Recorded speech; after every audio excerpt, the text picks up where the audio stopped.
Welcome to Proto-Future, an urbanism and transit podcast that occasionally and fully accidentally has something to do with model railroading.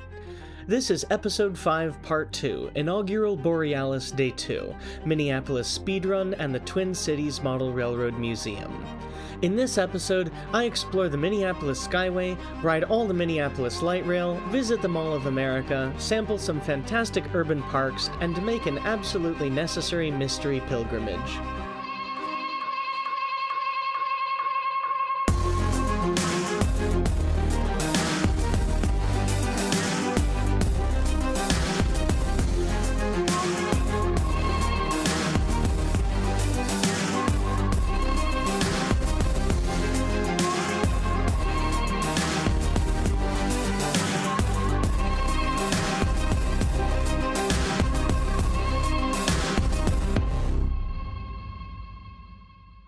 Holy hell, 29 kilometers of walking in 18 hours of urban hiking. In editing, just comparing the cadence of my talking from the beginning of the day to the end revealed how much exhaustion I had subjected myself to. As I was settling into street journalism, I found that I was getting better at atmospheric storytelling and describing what I was seeing and doing, so in editing I found less of a need for voiceover to interject clarifications. I thought you might appreciate this stylistic insight. As far as production goes, as you no doubt noticed the last episode being 2 days late, and this too not quite hitting the every 2 weeks I had hoped for, this is a Herculean task not suited to just one NB, and I am developing all the much more respect for actual journalists. I have literally gone in the train room only thrice since I got back from Minnesota nearly a month ago, and effectively shifted my free time over completely to podcasting. If every listener I had donated just $800 a month, I could hire a 4-person production crew and go full-time. But barring that, for the remainder of the Borealis series, BGT is on hold, and I'll get these out as quickly as I can, approximately every 2 to 3-ish weeks, and then I'll return to normal thereafter. But gods, the next episode will hopefully make it all worth it. A brief note on audio quality. The Twin Cities Model Railroad Museum was the most difficult to edit and challenged my nation production skills. The interview alone lasted as long as the whole episode, so as presented here, there are a few moments where we jump from one topic of conversation into another, and a few moments more where audio temporarily fades out of audibility, but I've ameliorated these as much as I can, and believe I've presented an otherwise fundamentally fascinating discussion on modeling, museum curation, and railroad philosophy with two of the most magnificent miniature transport technologists I've ever had the pleasure of meeting. Ken Zeska and Matt Malowitz are definitely the standout performances of this episode, and I hope I've done them justice with how I've presented them here. Now, with all that out of the way, let's drop you straight into the action with 3 crises I was hit by that morning: a motorcycle welfare checkup, the mission-critical recorder download cable and batteries, and the need for a transit card. Okay, well, this is increasingly weirder. First off, I'm running 15 minutes behind schedule. I spent way too much time this morning putting on makeup. It's a pretty good makeup day. Not one of my best, but I would say good enough. I have to hope it doesn't rain today, because last night, oh my goodness, that was the single loudest thunderclap I think I've ever heard in my life. It was insane. Currently broadcasting from the Minneapolis Sculpture Garden, the famous Spoon Bridge and Cherry, and it is a lot bigger than I was expecting. I like this sculpture garden a lot because it is very big. It gives a lot of the sculptures space to breathe, and a lot of them are themselves quite large, which is more than I can say for a lot of other sculpture gardens that I've seen. Many of them are just too small, compact, and token, but this is quite good, I would say. Yeah, so it's literally a large spoon that's kind of bent, and then kind of perched on the edge of it, propped up on its highest extent of the bowl part of the spoon is a large cherry, and then popping out of the stem is a misty fountain that is kind of spraying a largely fine mist out into the air, some of it trickling down the cherry itself to go down the bowl of the spoon. It's actually quite fascinating. There's also a large blue rooster on a podium over to the left, which is quite interesting because I've seen that sculpture before in London. I wonder if it's the same sculpture and it's moved, or if it's a different sculpture in the same series by the same artist. This is fascinating. There is so much more here. I wish I had the time, but like I said, I'm already dreadfully behind schedule. Now, though, I just got a call from my roommate, Kiara. Apparently, a police officer came by the house yesterday at 2 a.m. saying that they found my motorcycle in Harrisburg, which is exactly where I intended to leave it, at airport long-term parking. You know, as one does on a trip. This is very unexpected and a little bit annoying. I'm hoping it was just some sort of weird missing persons report or something. But anyway, we shall see how this develops. But that's very strange. What the hell? Never trust a cop. Much later in the day, I was able to call some dispatch centers and ascertain what was going on. Man, this is the Harrisburg City Police here. We have nothing to do with that. I can't help you out with that. Do you know who I would call then? Dolphin County Dispatch? You'll need to contact the Harrisburg Airport Police.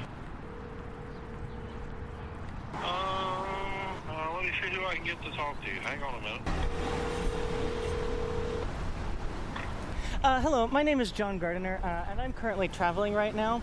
And so I parked my motorcycle at the Harrisburg Airport long-term parking. But my roommates back in State College got a visit with a missing persons report about me at 2 a.m. last night, saying that I had abandoned my motorcycle at the Harrisburg Airport long-term parking. And so I don't exactly know what to do about that. Okay. No, that's not what happened. When our officers were checking the lot last night, they saw the motorcycle. It was not legally parked. So they got out to investigate. They noticed that the helmet and a leather jacket were sitting on the seat. So he called to let somebody know that, hey, this jacket and helmet are sitting on the motorcycle and they're not secured. So there's no guarantee that they're going to be sitting there when you get back from your trip.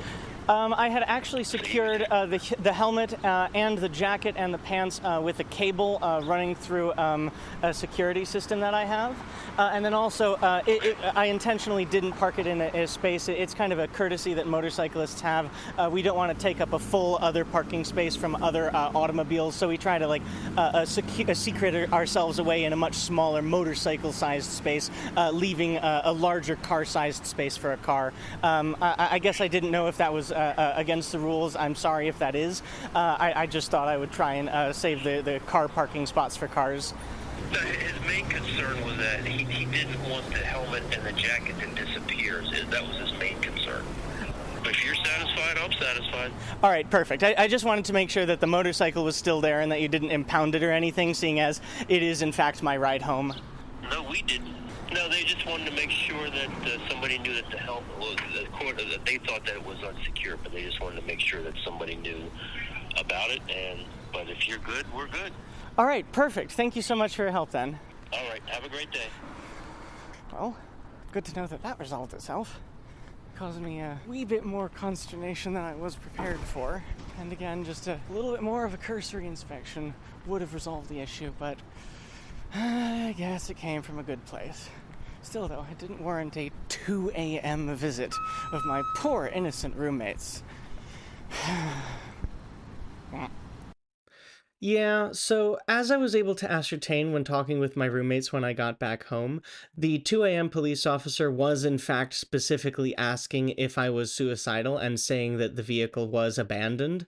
So there was a clear miscommunication going on. From my experience talking with them, the Harrisburg police seemed to largely have their hearts in the right place. The State College police, on the other hand, well, they did, in fact, a few years ago, shoot dead an unarmed black man, so, you know, run-of-the-mill as far as cops go.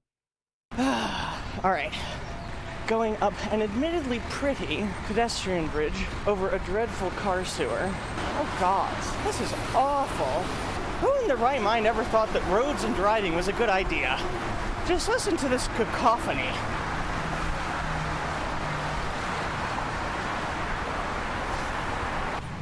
Okay, away from the car sewer, mostly for now. Next conundrum, I tried to upload all of the audio files on this recorder yesterday evening to my laptop when I returned home from the pinball bar. And in contrast to before, for some reason, the recorder was not connecting. I had been using a very old cable, so it's entirely possible that, I don't know, something had happened to it. But that now makes me all too aware that there is a single point of failure to this entire endeavor, that being this new field recorder.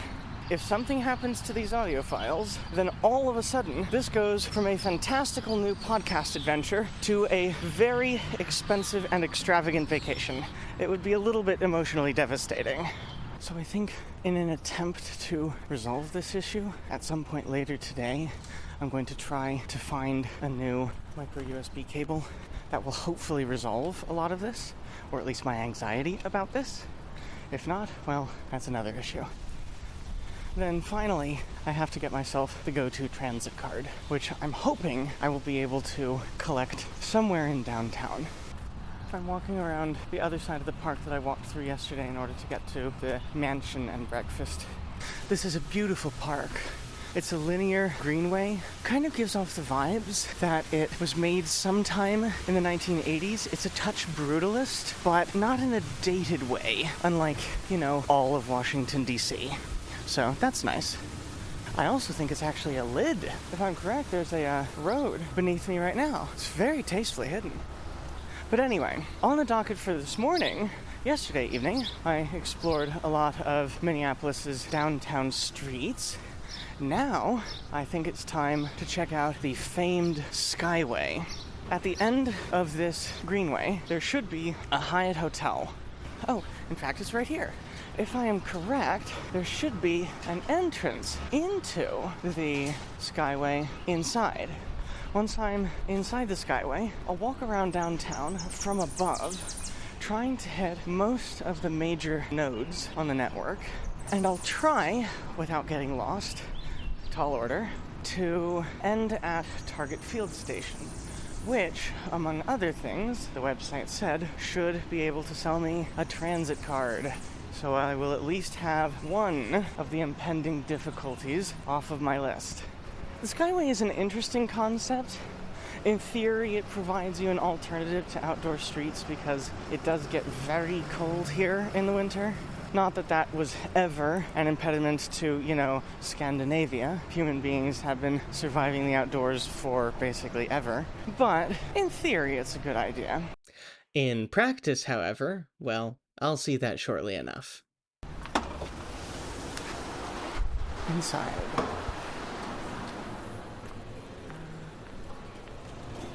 Map. There's no clear stairway. Oh, I guess there's over here. Additionally, because it's a fully privately managed streetscape, the Skyway is often noted for being labyrinthine and difficult to navigate, as I am finding myself right now. There was no clearly defined signage for entrance on the outside and none on the ground floor. There was one sign that says Skyway entrance here, but you had to get to the second floor to find it. Skyway. Okay, making headway. I'll just preemptively pull up a map of the Minneapolis Skyway. Have that ready to go. Very quiet. Oh goodness. The website informed me that it's over 10 miles of pathways connecting to 80 city blocks. Another problem, too, is that it does have closing hours, which is a bit inconvenient. Doors locked from 10 p.m. to 5 a.m., so it's not something that you can rely on. So far, the actual Skyway halls are what I would describe as unappealing. I know that the internet is going nutso for liminal spaces right now. If that's the case, get your ass to Minneapolis. Plenty of them here. If I'm correct, ahead of me is the convention center. Enjoy your event and thank you for visiting Minneapolis. Yes, this is the convention center. Oh, I guess does this segment end and you have to go down? This is a very large convention center. It has nice atriums, but the architecture is a touch dated. Hello. Do you sell go-to cards for transit? Okay, that was useless. Okay, this one is signed for the Skyway. That's good. Funny how the segment of the Skyway is in fact at ground level.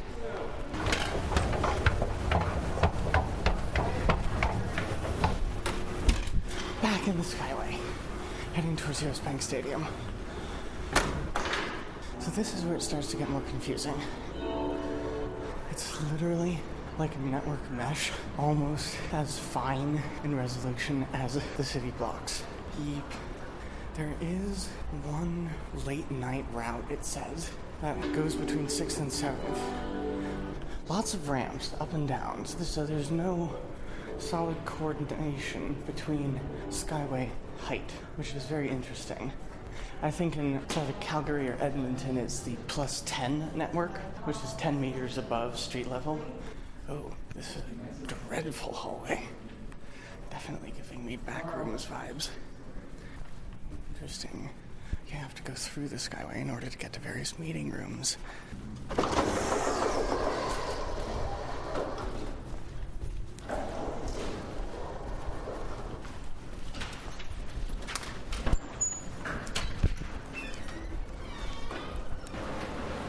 This is a wacky mall, but it's so painfully 80s. Not even a mall, it's a tiny slice of one. There are a few shops, but it's also part lobby. Regular commuters are just buzzing through. Oh shit. Oh, and I've lost myself. Some, but definitely not all, of the bridges tell you which cross street you're crossing. Which is something that, when it does happen, massively aids me in navigation. God, there's a sandwich shop that is just entirely empty and dead, devoid of any windows to the outside world. Many, gods, 4 or 5 fully closed restaurants. This building is just fully... Nobody wants to be here. It's an office slum.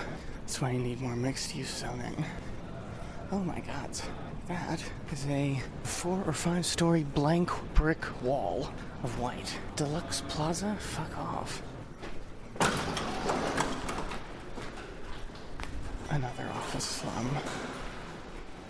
Post-pandemic, downtowns, especially office-heavy downtowns, are not doing great. And post-2017 retail apocalypse, malls haven't been doing great. But when your downtown has been turned into a mall, that is a 1-2 punch that I don't think anybody could recover from. Ooh, stairs. That's a stupid design feature. Very inaccessible.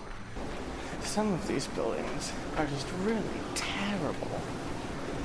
North Star Center Skyway is temporarily closed for renovations. Okay, backtrack a bit. A lot of these shops are kind of done in a little bit of a gaudy style. Excuse me, whatever shops there are that remain. I would say all of downtown is hovering at under 30% occupancy. Now this is a Skyway. Huge vaulting glass windows. Going into the IDS Center, it says. And this is an absolutely fantastic atrium. Lots of silver, black accents of white, trees in the center. Red granite floors, I would say, with an infinity fountain in the middle. This is a place worth hanging out. This is actually a fantastic, not just more modern, but much more lively atrium. So much natural light. Even what offices there are that exist overlooking the space, those offices themselves are glass on the exterior and interior walls, making them transparent and feeding light into the space. And then the other ones are just fully reflective. That is architecture. That is a good building. How in their right mind could anybody have made sheetrock buildings? Okay. Heading into what I think is a Wells Fargo building? Yeah, that is the type of building that I want to try and model on my model railroad. But here's the problem. Nobody makes kits of anything like that. And if anybody did, that would be a heck of a lot of interior detailing. Back to what I would call more typical Skyway. Actually, this is interesting. This is a much older building. Green and pink tiles, accents of maroon. This is a large oval atrium. The roof is accents of light and royal blue with gold leaf. There are several sky bridges of white wrought iron that cross above. I would say the entire atrium is 5 or 6 stories tall. There are even multi-story sky bridges, floating stairways that go up and down. It's not quite as lively as the last place. That had close to 100% occupancy. Here, we're hovering close to around 50%, maybe a little less. Yeah, the heterogeneity from building to building is quite fascinating. Ooh, crossing the Nicollet Transit Mall. Target Center up ahead. I, of course, know Target Field, the football stadium, and, of course, Target Field Station, the terminus of the light rail for now. Both lines are currently being extended, and also the North Star commuter rail, which I'm fantasizing about extending. But I'm not familiar with what the Target Center is. I will give him props. Every single skyway bridge is different architecturally. It must require an incredible amount of coordination between developers and building owners. Minus points because it does feel like a giant mall. And malls, well, I'm not going to be mourning their death. Even though I have a lot of fond memories from them in my childhood, I am obviously not one to be for nostalgia. If anything, I would much rather hasten their decline. Instead, I much prefer places like, oh god, downtown Boston, what's the name of that street? Washington Street. Or downtown Charleston, South Carolina, too. King Street. In effect, those places are kind of like open-air malls. They have all of the major chains. They're just, in a downtown commercial core, rather than outside and isolated from the rest of the world.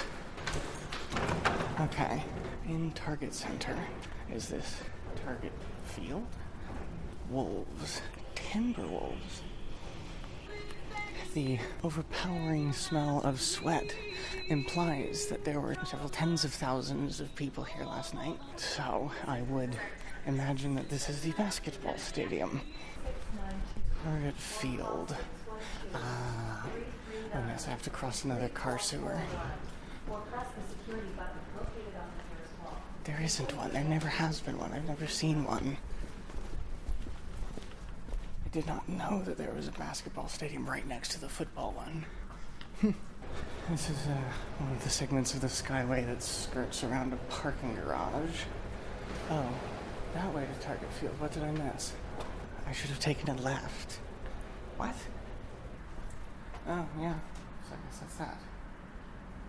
I guess this is kind of as far as I can go. I just need to figure out how to get to the commuter rail. Down one level, the street level, to transit. Okay. So I think it's time for me to finally exit the skyway. This has been an interesting adventure.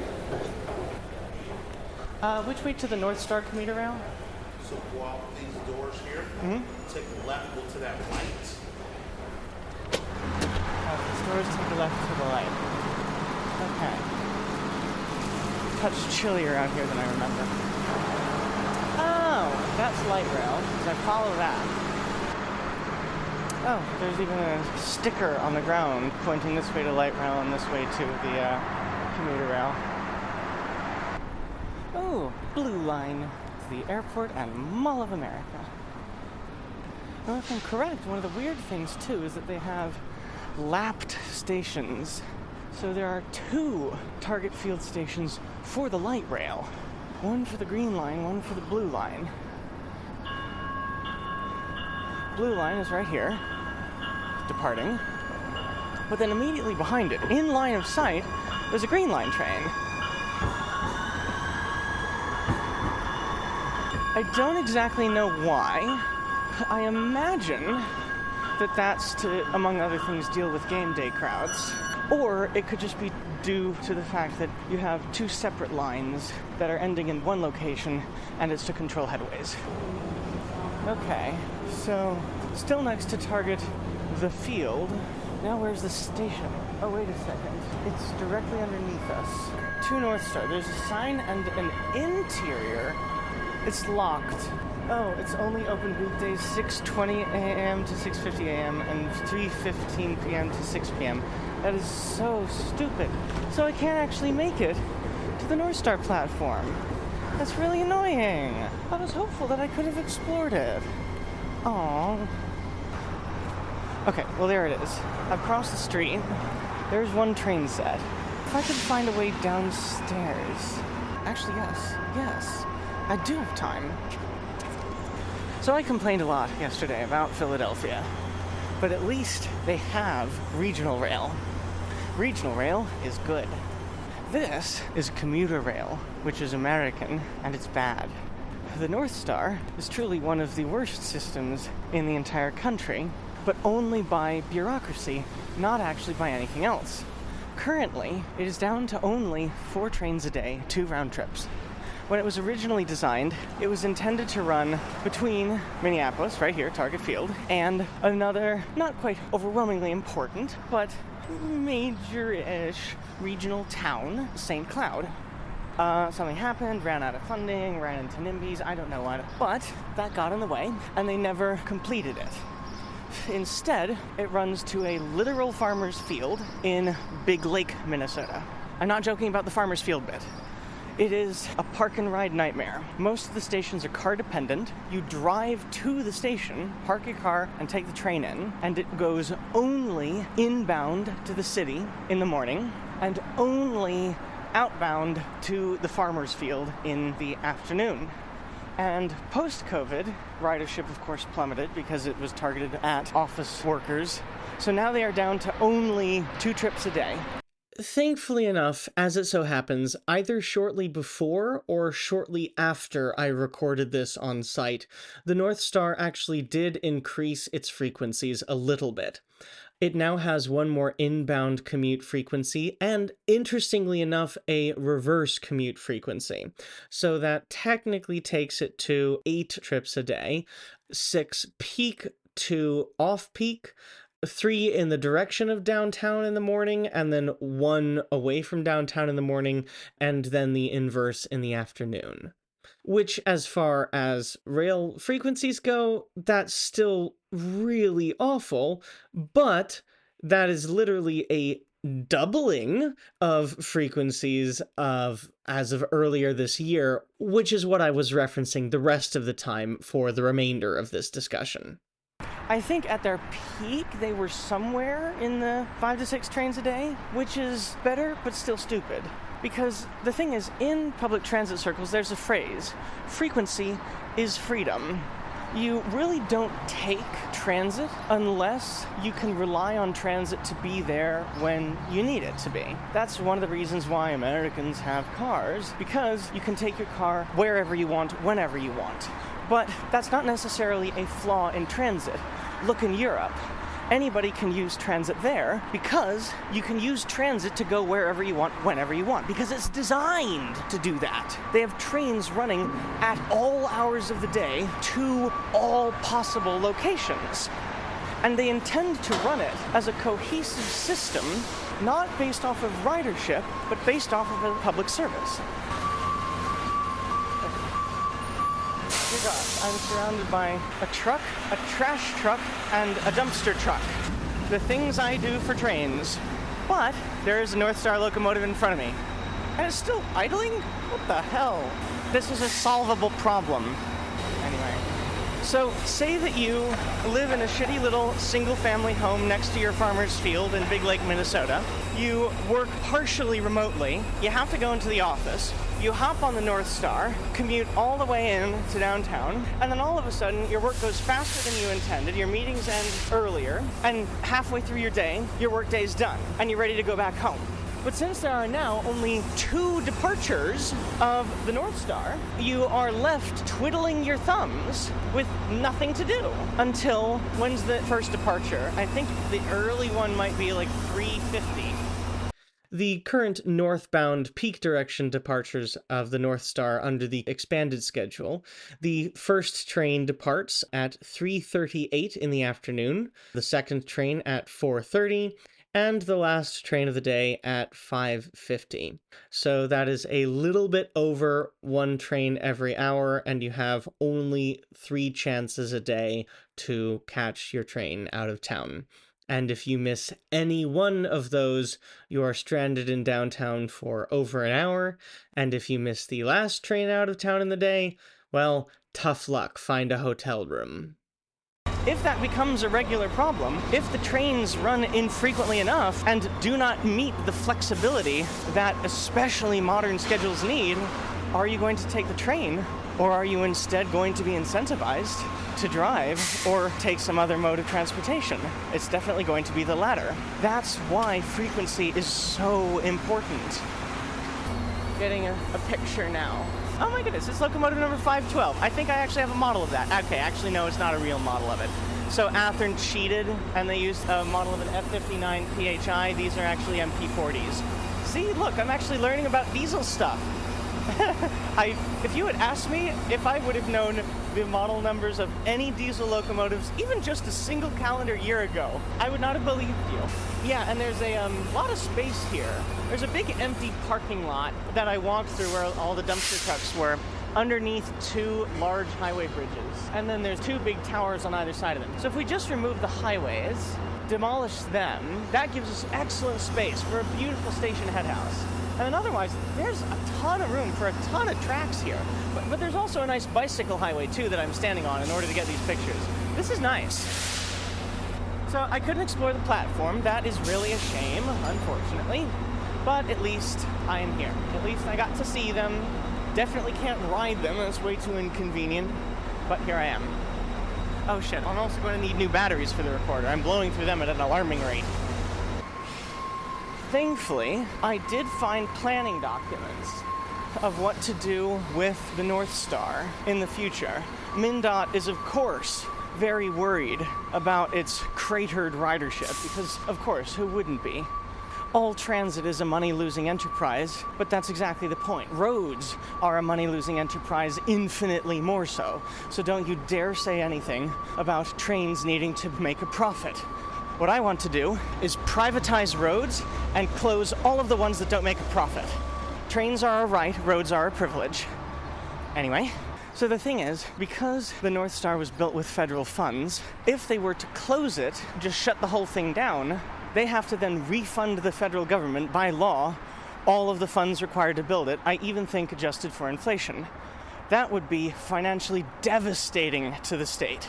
They could re-up frequencies, kind of what it was pre-pandemic, but not only was even that a money-losing enterprise, in the post-pandemic world where people demand more flexibility, as they really should have been demanding all along, that's now an even more dubious proposition, and they would be losing even more money hand over fist. So now they've kind of been boxed into a corner where their only option left is really to finally, as should have been done in the first place all of those years ago, extend the damn thing all the way to St. Cloud and run it all day. Even if the frequencies come quite badly, like 1 train every 2 hours, that's still an option. What they do currently is they have a really badly timed staged connection where you have to wake up at like 2 or 3 a.m. in St. Cloud and you get on a bus. And then the bus meets the train in Big Lake. And then the train comes here. That, among other things, is stupid and inconvenient. Okay. Oh, wait. These are the old trains, not the new Siemens. What are they? I know they're made by Bombardier. Flexities? They're notable for their unique rear-view mirror design, and they have very short center sections.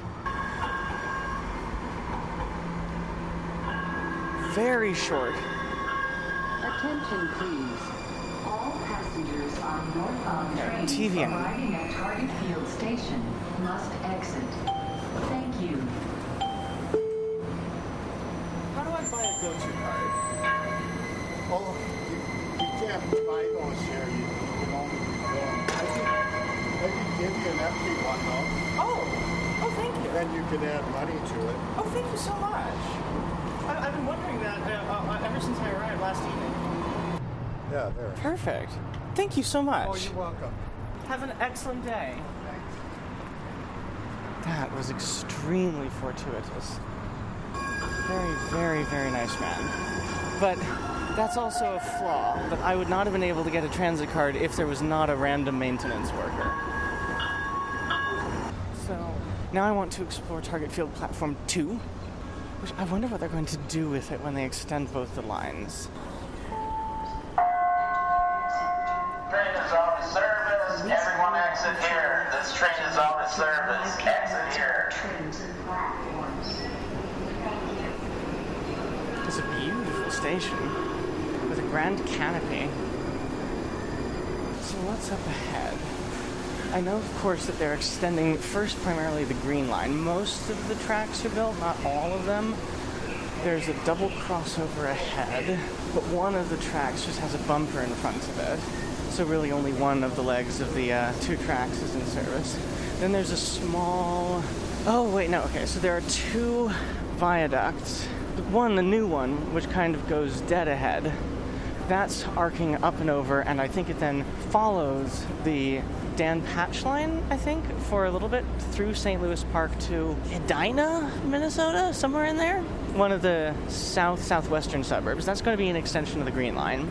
Then soon enough, the Blue Line, which it looks like they've future-proofed for a flyover junction, actually, now that I'm looking at it. That's only in the planning phases right now. That's going to extend to the north, to Brooklyn Park. Okay, so this Blue Line train, I think it's Blue Line, that just exited service, is going through the double crossover. But instead of going along the new viaduct, for which there are not tracks laid, it's going through the double crossover and instead going on the original existing lower viaduct to the left, which I believe then turns into a two-track, double train length tuning fork storage area. So it kind of wraps around this very large factory building, something to do with grain or milling or something. So it kind of like curves around to the left, and I think each track is capable of holding 6 LRVs. Okay, hey, that was interesting. Okay, so I think I have sufficiently explored for my purposes Target Field Station. I have seen the North Star. I have acquired, miraculously, a transit card. That's nice. So that means I can probably start heading towards the Twin Cities Model Railroad Museum.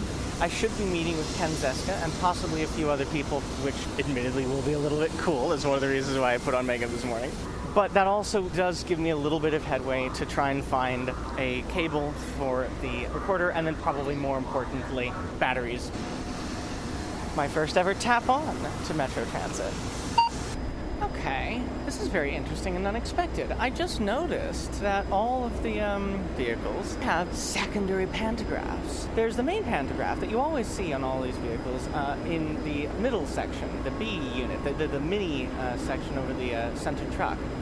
But they all also have an additional pantograph over one end, which is very peculiar.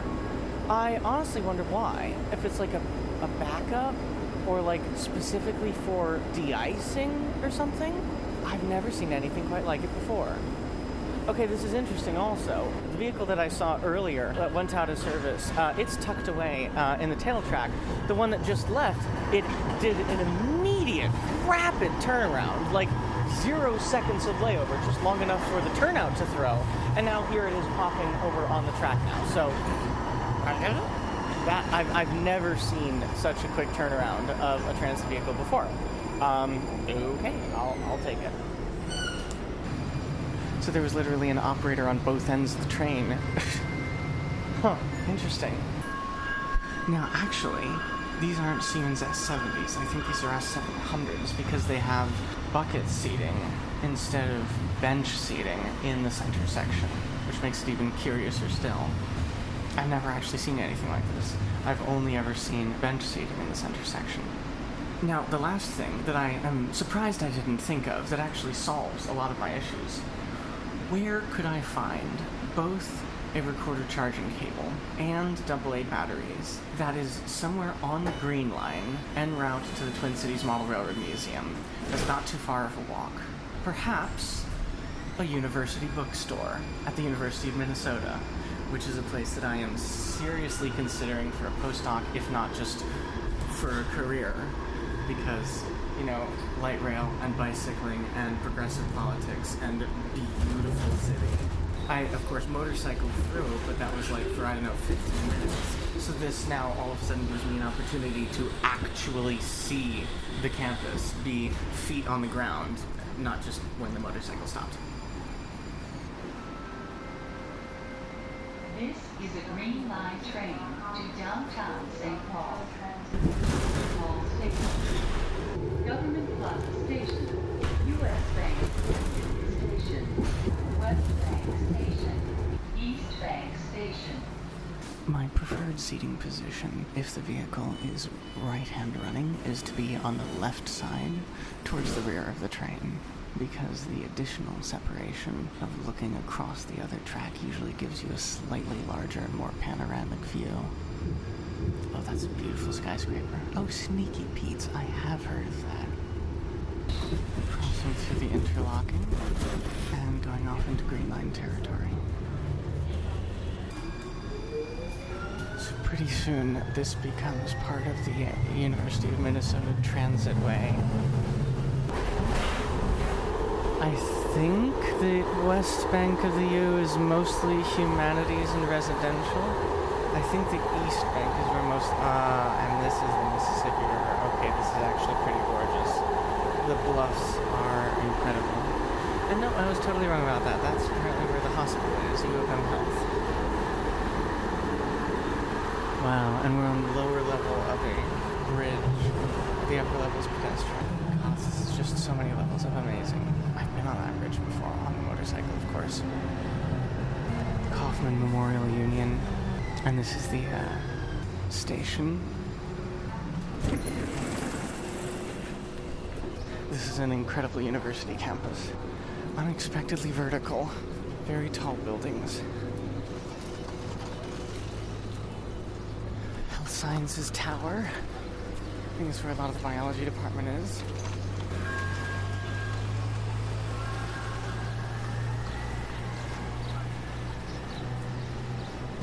So, most of the main drag here through campus, they've turned into a transitway. So, of course, obviously the light rail, but also associated buses, not only campus, but also city metro buses, making it a fantastically transit-oriented campus. Aha, here we are. Molecular and cellular biology. So if I were to come here, this is probably where I'd be based out of. They have an art out front that, well, I'm a little peeved at. It's meant to look like molecules. I know molecules. That is not molecules. I always thought it would be cool if somebody were to make, like, a giant molecule, something like a kinesin motor protein. Approaching the student union. It's a statue of a gopher, so I'm going to assume that that's their mascot.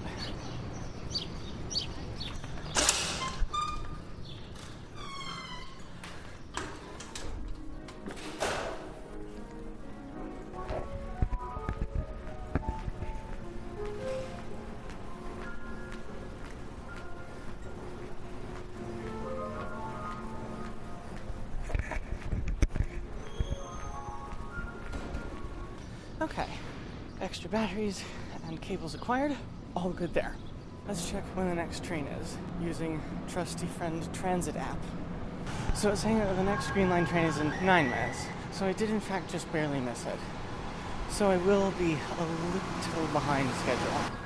Lovely little pedestrian walkway down the middle of the tracks.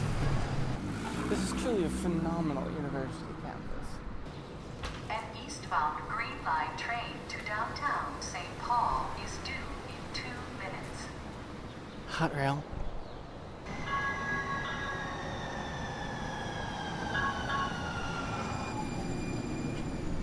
An eastbound Green Line train to St. Paul is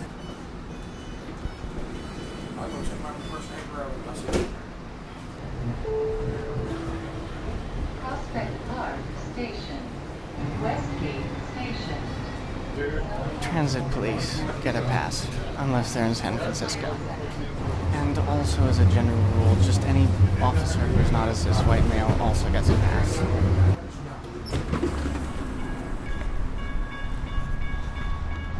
So, to those who don't know, even though this is technically an at-grade light rail system, it can achieve an incredibly fast average operating speed with something called Transit Signal Priority, or TSP.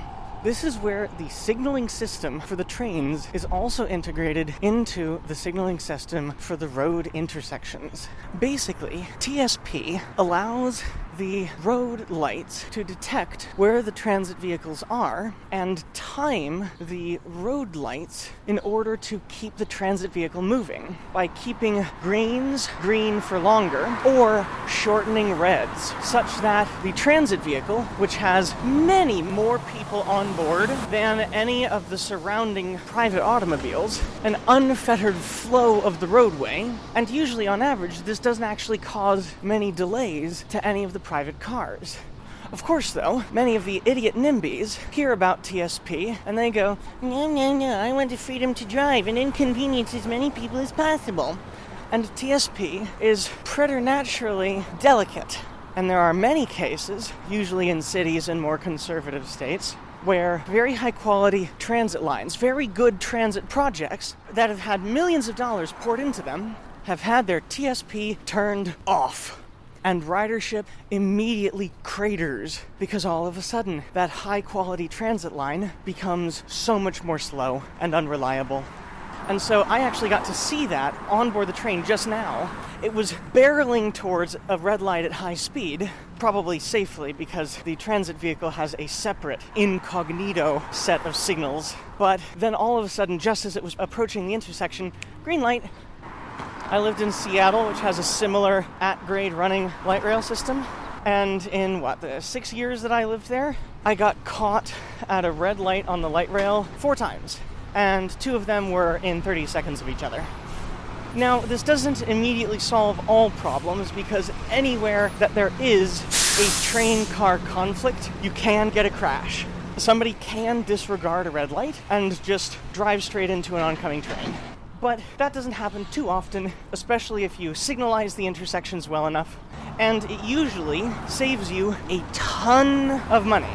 That is one of the major advantages of light rail over any other form of transit. Subways are always fantastic for carrying a ton of people at usually continuous high speed. But it is practically impossible to run a subway at grade.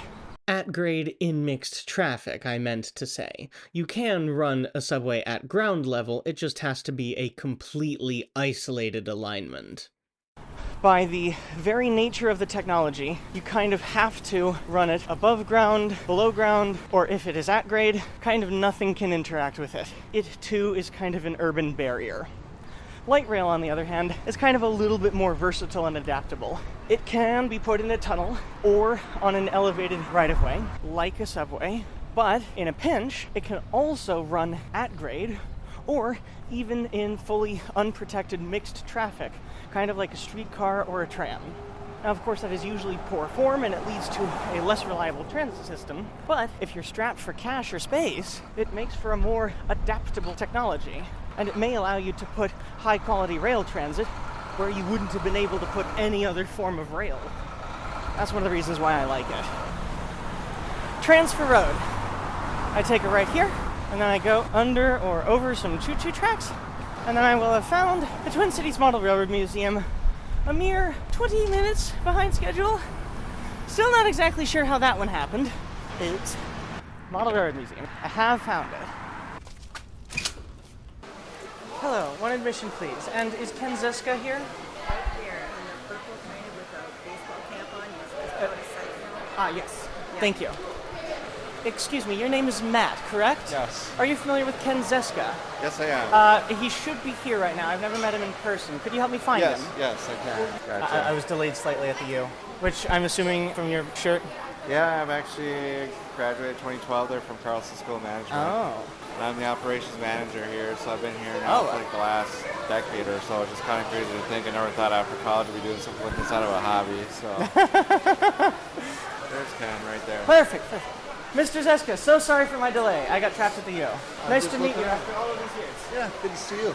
Dedicated listener to the podcast. So did Matt tell you anything about the layout? No, he has not actually. Okay. But I heard that he's the operations manager? He's the honcho. This layout's been around forever, and before it was here, it was in Bandana Square, and before that at the St. Paul Depot, right? Not that one in particular. The original one that was back in the Union Depot. I think they went there in like 1937. Yep. So they started off, this museum itself and club kind of started off in 1934 at a person's home. And then they kind of went to the Union Depot in 1937, and then they were there for several years. And then they kind of left. Yep. I think like the HO part and the OSCO kind of separated out. And then 1983, 1984, something kind of got brought into Bandana Square, and we moved here in 2016. Yeah, I can remember as a young kid, and so that goes back to the dark ages, going down into the depot, and you could see the grandstand sitting, you could watch this thing go by, and that was cool.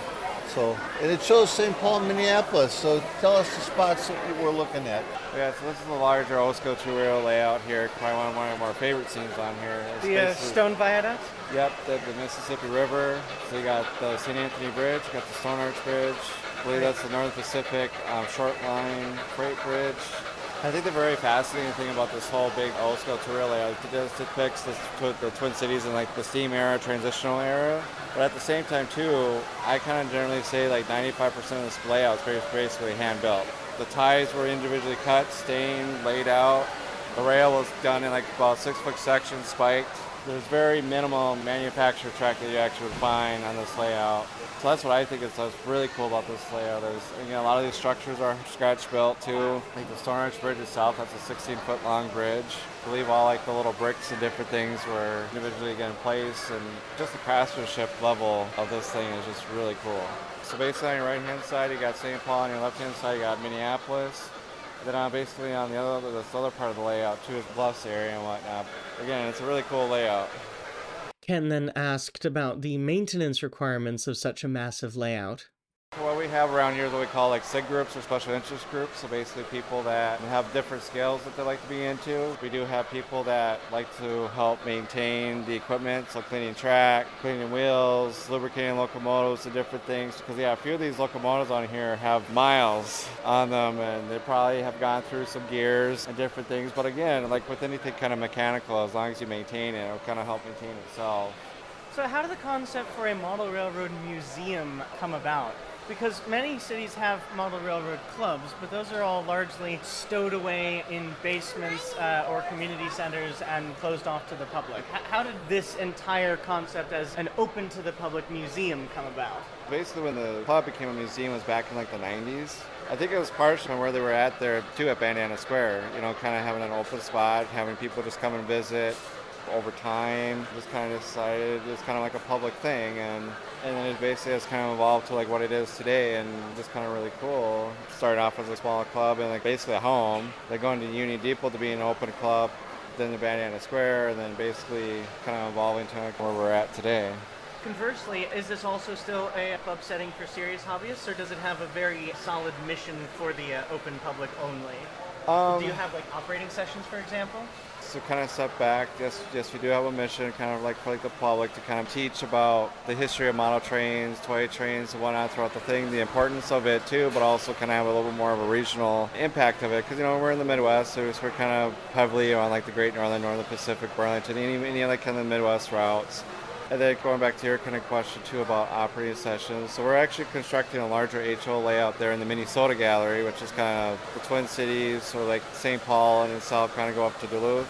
And then eventually I would like to become like an operating session type layout. We have actually hosted some of our junior events here with that layout to teach basic operations, to switching cars, because as much as it's nice to see stuff go around in circles, at the end of the day, freight cars have purposes. They kind of move from point A to point B, carrying commodities, passengers. But right now, it's been like the construction phase. But it's kind of neat in that part because now the public gets to see what does it take to build into a layout. So you mentioned your junior engineers. How long have you run that program? It's been around now for a few years, kind of still fairly new. It's kind of run by two of our members. Kind of now developing a whole new program as we kind of look at this layout like right here. This is kind of developed by the juniors right here themselves. The goal of this whole group too is just to kind of help teach all the basic skill sets, kind of groom the next generation of model railroaders or toy trains. But again, it's kind of been cool watching the kids kind of work on this layout over time. Because actually myself, I've been around this museum since 2000, so I came when I was like 10 years old. You were mentioning in the Minnesota Gallery, Twin Cities to Twin Ports. Please tell me that you're going to have the Northern Lights Express be a part of that. Maybe. We do have some Amtrak equipment and/or North Star equipment over there. So we could probably purposely kind of model it or something if we wanted to. Some of the other people there kind of hope that something like that comes into fruition. Just like the second train down to Chicago. That's actually why I'm here. Tomorrow I'll be riding the Inaugural. Oh, there you go. One of the key scenes in Minnesota is the river going down where the Burlington was on one side and the Milwaukee on the other. Mm-hmm. And that's what, so this is kind of a neat scene. When we moved this layout over, I think it was like 26 different sections. Dear God, that must have been quite an effort. Oh, yeah. But the scene's beautiful. And that ore mine over, is that the Split Rock Mining Company? Yeah. That they should use that famous name. Yeah, actually that begs the question, how did you guys start the Crossing Gate? Well, the Crossing Gate was the name of the division's newsletter. And so when we decided we're not going to publish a newsletter, we started doing electronic things. And Tom Gazer, he just wanted to start a podcast, so that's what we did. And then we picked up the name Crossing Gate. That's the Minneapolis Union Depot down there, and it's compressed, of course, but it's accurate. I'm really amazed that they can keep these things running as well as they do because they put on so many miles. And, for a model railroader, the minute you open your door and you let guests in, everything goes to hell. They do it all the time. I'm assuming you've also been to the Museum of Science and Industry in Oh, Chicago. yeah. I watched a documentary once on that railroad, and they apparently, whenever they order a new locomotive, they order them in batches of 40. Oh, I believe that. Well, that's one of the things Michelle Kempema has pointed out is how many locomotives they have so they can just take a fleet. He gestured, chucking a metaphorical locomotive over his shoulder. Replace it. She's a gem. She is. You've met her in person, right? I have, yeah, at the Dallas train show. Oh, you were in Dallas? Yep. Oh, I was there too the whole week. Did we not meet? I'm sure we did. Oh. There's so many people going down there, yeah. I presented my clinics eight that's times. right. Okay, I remember you're down there doing your clinic. Is that the clinic where you do an hour and a half clinic in 40 minutes? I have 3 of those. Yeah, okay.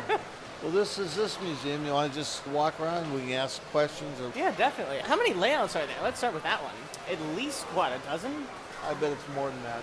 And just the sheer variety. I mean, also, 2-rail O-scale is always nice. Yeah. Because, tin plate, it has its own appeal to it. Right. But there's something to the heft of O-scale, but the fine detail of 2-rail O-scale. Absolutely, yeah. And it's just so kid-friendly, too. It is. I have a 5-year-old grandson. He's autistic, marvelous kid. And it's great for him because he can just run around and stop and stare, and pretty hard to get in trouble around here. In case there was any doubt as to the truth of the following statement, I have left it unedited, stutters and all. I'm a very autistic myself as well, so I can promise you it doesn't get any better. Right. Here I am as an adult, running around here anyway still. Yeah. So you said that this is the Minneapolis depot. It is no more, correct? That's correct, yeah. But you still have Spud, right? St. Paul Union Depot's there. That's where you'll ride out of tomorrow. What about the Milwaukee Road Depot? That's no longer, there. But it's no longer active, right? It's like it's a hotel. Yeah. And that's what the Stone Arch Bridge led to, or no? Nope. Oh, it led to this one. It did, yeah. And now it's a bicycle trail? It is. And a walking trail. It's closed right now for renovation. The depot is easy to get to. Are you staying at the U? No, I'm actually staying just south of downtown Minneapolis, kind of by the Sculpture Garden. Beautiful place. Yep, the Walker, okay. The Spoon Bridge in Cherry. I was very happy to see that this morning. They just redid the Cherry, which was quite a specialty thing. They had to send it out for special painting and everything like that. I hadn't thought about that, but I suppose you can't go on there with a can of Glidden paint. I don't imagine there are many farmers who grow cherries that big. Certainly not up here. And over the years, I would come here, and of course now it's these young kids running it. Yeah, I'm surprised how many access cutouts there are. I did not notice any of them on the other side. They're very well hidden. What, you don't have a 40-foot topside creeper? One of the things that they've really done well is coordinated with the public. That's how you sustain yourself, is through admissions. Yeah. We had quite a few really nice donations. Yeah. but the public basically keeps the museum going. You know, and that's so unusual. You were talking about train clubs earlier. Train clubs just don't have that outreach. Mm-hmm. Have you ever had to replace any rail because it's just been worn out? Yep. That's a growing concern because some of these rails have been in service for 40 years. Yeah. So, Wow. How about any engines or cars? Have you ever had to replace? yeah. That Hiawatha is one of them. When we were at Bandana Square for many years, that ran every day. So to me, that's amazing because that was a hand-built locomotive. The whole train was hand-built. You can't get parts very much anymore for No. repairing those, so we're kind of saving it. And that's one of the reasons we've been trying to record some of these really interesting trains on YouTube so people can watch them run. And some of the engines that we can get parts for, those are the ones we're using everyday runners. You want to go back and see that real quick? I want to make sure. Oh yeah, definitely. There's just so much to see here. My only complaint is there's not enough S-scale. Yeah, whatever did happen with that? Because I know that Lionel did buy American Flyer, and it looked like they were introducing a lot more ready-to-run stuff. But then, whatever became of it? Well, American Flyer went through, 2 or 3 different iterations before Lionel bought it. And I think, realistically, Lionel just didn't want to compete with themselves. I guess that does make sense, but then also conversely, especially with modern American housing and budgets, a smaller, more approachable scale would be something nicer. With all of the Lionel, what do they call it? Like Lion Plus Engineer stuff, Lionel's becoming so premium. Oh, absolutely. And it's almost to the point that it would be wiser just to turn S-scale into that more budget-friendly, approachable thing. Lionel's becoming the Harley-Davidson of model railroading. It's really only the old people buy it. They could have used American Flyer as a way to reinvigorate their customer base. Sure, absolutely. But I think they face-planted. They did. So this is going to be all double layers? Double decked. Is this a commercial kit for a Helix? Actually, yes, it is. It actually came off of eBay and it actually came from Turkey. Wow. A big 3D puzzle. So because of the humidity we have, and I know your air conditioning here, do you need to seal that MDF board? We might be okay with that. Now, the one thing we have learned, you still notice shifting. Oh, gosh, yeah. Between the foam, between the track. Between being manhandled by children. Yeah, we have that too. We try to mitigate it. Right now, one of our main crew members is actually now working on the structure for going down the middle here. So that's kind of the prototype. This has been kind of in a work in progress now since basically 2022 is kind of when we really kind of started. And we are using Digitrax here for our DCC command control. Part of that too is just because I know a lot of people too around locally, between different modelers and whatnot, that use Digitrax. So at least there's a good local resource there. And also too, I do like their newer duplex system, the UR93. Yep. Everything has come a long way since the earlier generation. And again, kind of at the end of the day for this guy is to show how does freight or different stuff move within the cities, kind of like our main St. Paul-esque type yard here on the lower level, kind of into a local switching area, and then kind of a flavor on the Hiawatha district, another industry area, then a Ford plant, and then eventually kind of where the steelworks are being temporarily set up right now, that will become Dayton's Bluff and Hoffman Avenue. Actually, partially, me want to enclose the Helix being part of the bluffs, but then still have a visual so you can see in, and then have bypassing loops on either level, so you could actually basically loop trains, kind of during our normal people are here, guests and whatnot. Eventually down the road we want to get into some automation, maybe with computer control with JMRI, because the other part of this layout, we also want to kind of show off a little bit of the latest technology. Look into using Arduinos to control lighting features, different things. We actually have 2 ore docks actually coming off of it right over here in this area. We got the 2 ore ships right here. Hoping none of them are going to be the Eddie Fitz or the David J. Morrell. Look how unique this Helix. It's it's all laser cut. Yep, it's laser cut MDF board. But it's all peg and pin. Yeah. Unexpectedly sturdy too. Yeah. And very lightweight. So this basically was a commercial kit that, in fact, does rise up to 20 inches, well, at least close to it. It also has the capability to do 3 different tracks on here if we really wanted to. So I think the lowest minimum radius on here, I think is 28, 30, and 32. I think are the radiuses. again, like I call like a big 3D puzzle. Then we kind of got it up to this certain point in time again to just get a visualization. Okay, what is it going to look like in the space? And then, how do we tie into the upper deck, and how do we get it to do with what we kind of want it to do? So we'll probably have like one track that will go up, one track that comes down, and then the third track will probably be like the ore dock track and plus the bypass track from the top, from up here in the outer. So again, we can have kind of the ability to isolate, because the time when things happen is when you leave for those 2 seconds and things are going up through a helix or something. You don't want to have any issues. So the first deck is going to be mostly Twin Cities area, rail fanning and switching scenes. What's going to be on the second deck? Is that going to be like what, Hinckley to Duluth? Originally we were thinking about having Duluth on here, but then we kind of decided, and again, this comes with that creative judgment, we're actually going to have Proctor Yard up on top with like the ore, so you can do the sorting of the ore cars. Kind of like a small town, maybe based on Hibbing or different things. Some negative running space. Potentially a mine, and then the steelworks. I know that in reality Proctor didn't really handle a whole lot of freight, but it'll probably handle a little bit more freight just in this sense. Again, to run transfers between like Proctor Yard down to like St. Paul Yard or something. Well, that makes sense because you have a bigger story to tell than just purely educational. Yeah.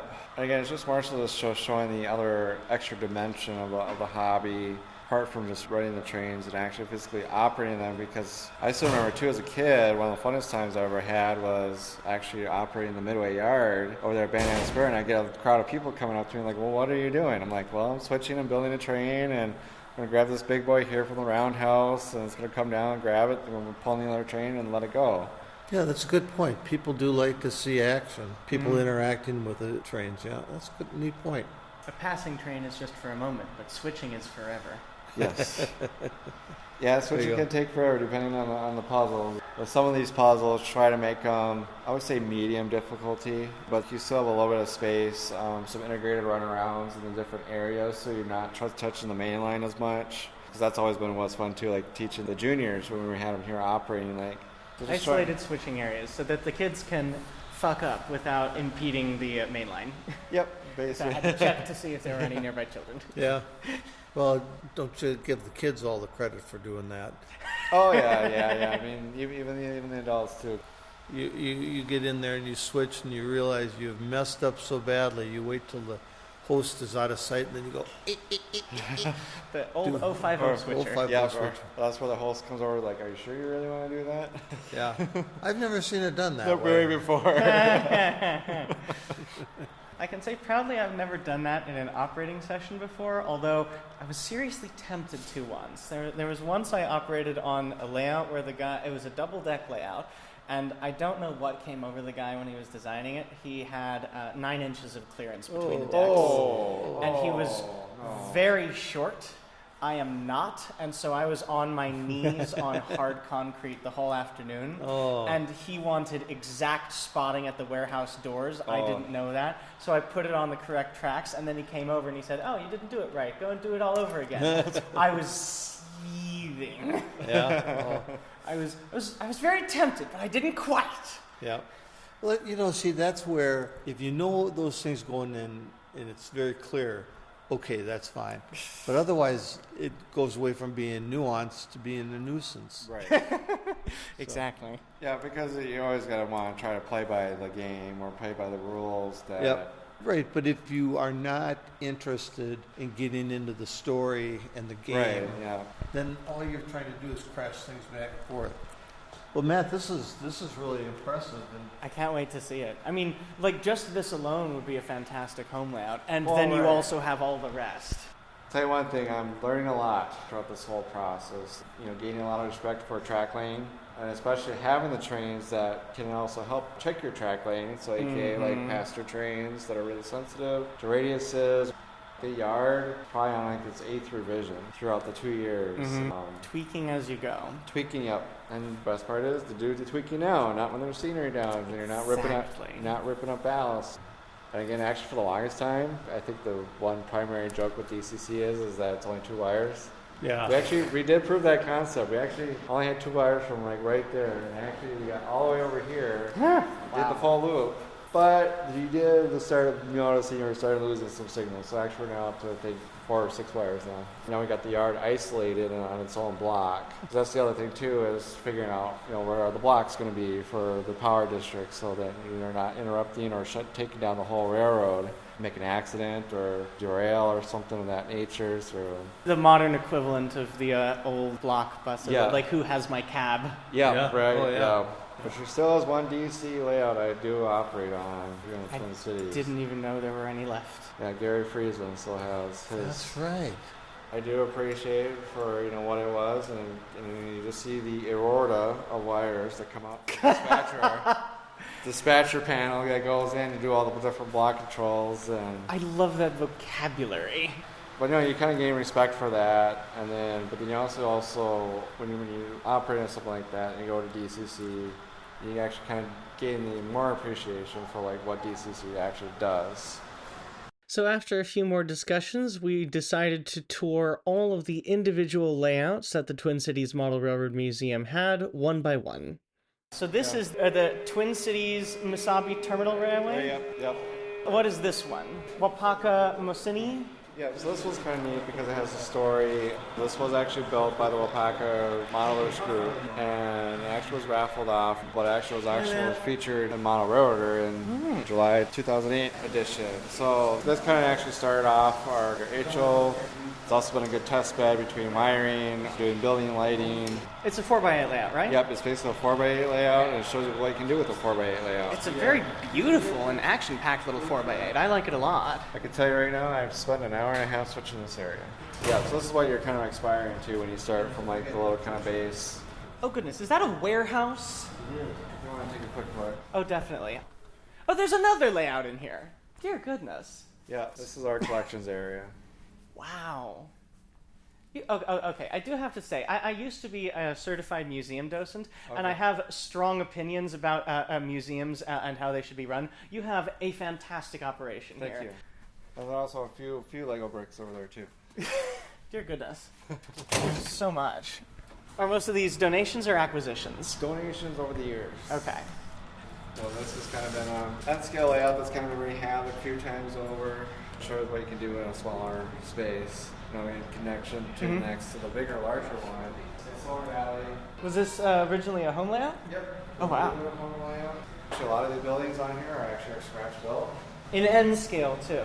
Yes. Did you ever consider getting a hobby? Since when it came here, we added on to it. It's like the outer loop was totally new. So you can kind of see where some of the original lines were layout. This is kind of a neat thing too, because this is still a fairly good size M scale layout. All right. This one is all tin plate, right? Like the golden age era of toy trains. So this is like the Lionel, the Marks, American Flyer. So this was actually fairly new this year. Our president of the museum / our train doctor is what we call him. He built the Bentrick at home, and he brought that in, and now it's kind of a few months into this. So it's coming along, so there'll be more accessories being put on here on different things of that nature, because again, at the end of the day, we're just trying to keep as much as interactive as much as possible. Found some S scale for you. Token S scale. Thomas Loops. Yeah, good Thomas set for kids. At the Railroad Museum, we used to call him Thomas the Bank Engine, because we made like 1/3 of our yearly operating budget just on those days. This is a high rail layout? Yep, so the Milwaukee High Rail. So this layout was actually donated to us from a person out in California. Wow. So the person that donated had fascination for the Twin Cities and different things. So that's why you see like Milwaukee Road Depot, which actually when it came over here, we did some modifications to it. Otherwise, this used to be a lot more narrower U. When the crew went out to go pick up this donation, actually tore out part of the side of his house just to get it out. So this layout actually was originally built in 2003 by Dunham Studios. We added in a section, and then we purposely moved the Milwaukee Depot over there just to be more of the prototype of the things of the trains backing into the station. Trying to keep it interactive with push buttons, and the push buttons itself has been helping save wear and tear on the equipment. All right, what's this layout? So this is actually a replica of a 57 dealer magazine display layout that was built by one of our members. Matt then showed off a standard gauge layout that had been donated to highlight some of model railroading history, and then 3 separate layouts that had been put together by the juniors, 2 HO scale and 1 O scale 3 rail. And then this one, gee whiz, I think I've heard of that before. Wasn't it in Great Model Railroads? Yeah, so the Gee Whiz gang used to be a traveling layout group. I remember seeing them as a kid, going to different malls and different things. They would bring us around. Actually, this layout itself has won a couple awards. Then about a year or so after we moved in here, they wanted to find a home for it, so it got donated here, which gives us a G-scale representation. Though I still think it would be cool to still build a patio out back and be able to watch the commercial or very late train number 8 coming through. That's kind of like in the very future, if we were to do something like that. Of course, this layout thing is very fun. L scale? Yep, L scale, L gauge. Probably at least over 500,000 bricks on this thing. I've never before seen an L-scale commuter train. Or there's the larger version. Oh, that's fantastic.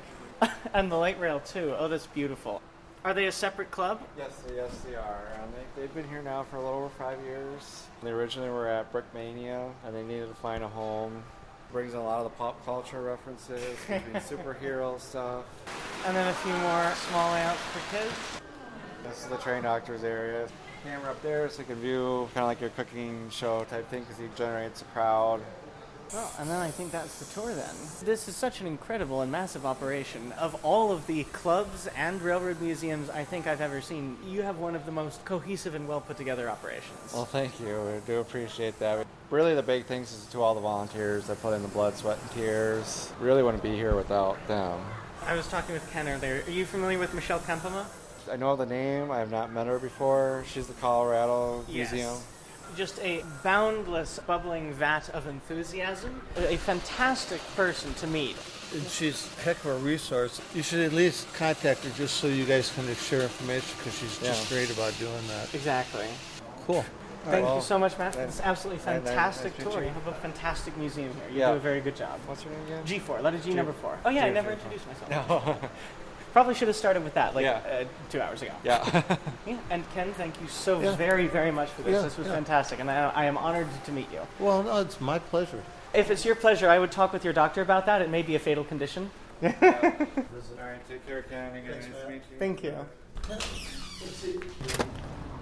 Are you going down to the light rail? Yes, I am. I've got a truck here. You want to... Oh, no, I can walk. No worries. See you, friend. Thank you so much.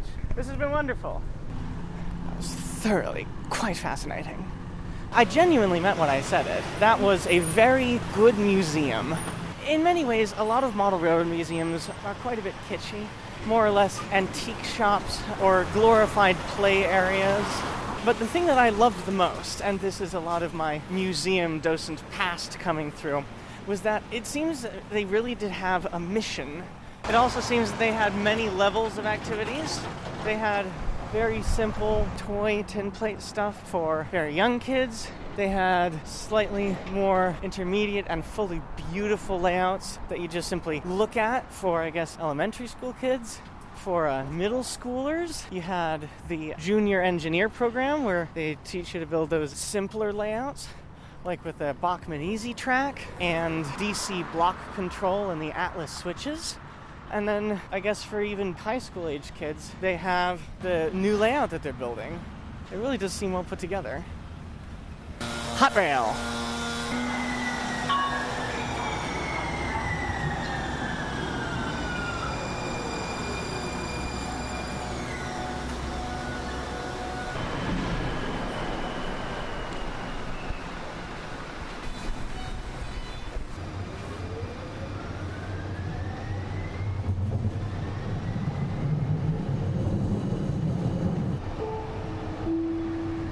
Fairview Avenue Station, Snelling Avenue Station, Victoria Street Station, Dale Street Station, Western Avenue Station, 10th Street Station, Central Station. I would say we're kind of out of the more interesting neighborhoods. This is definitely more car dependent. St. Paul is definitely a lot less charming than Minneapolis, so I'm seeing. That was an experience. I've currently reached the end of 4th Street. Union Depot is the last station, but the tracks continue on for 2 more blocks and enter into an enclosed satellite operations and maintenance facility right by, I believe, the St. Paul Farmers Market. So now I'll head deeper into downtown St. Paul. I, of course, of all people, want to be as equitable and charitable as possible to people of lower classes and non-white backgrounds. I have had a lot of privilege in my life, and any amount of discomfort that I experience, I frankly can just suck it up, because many people experience far worse. So I'll just throw that out there to begin with. But at least in terms of observations, from right about where we crossed over into the border with St. Paul to about a station or two in the vicinity of the state capitol, the train became, for lack of a better phrase, quite raucous. There were lots of people bustling about, in one instance exchanging money for metal cylinders of ill repute. I don't exactly know what they were, but I can't imagine them being fully licit. It wasn't fully all bad. Some people who I'm certain suburban crackers would think of as of the lower classes were very politely stowing their bicycles and going to other people asking them to turn down their music. I will also note that nobody challenged me or my personal safety at all. And I am dressed very queerly, and I have makeup on. Eyeliner, black lip stain, foundation, and powder. It is clear that I am not a normal person, and nobody even so much as gave me an odd sideways glance. I in no way felt personally unsafe, and that's actually to everybody's credit. But being in such a... I'm not even finding the right word for it.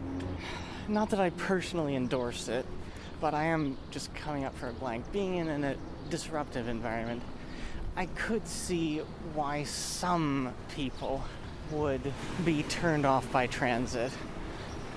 Now, of course, and I admit this begrudgingly, the correct answer to transit and safety is to have something more like the New York model, where basically everybody rides the New York City subway. Rich people and poor, young and old, every slice of society.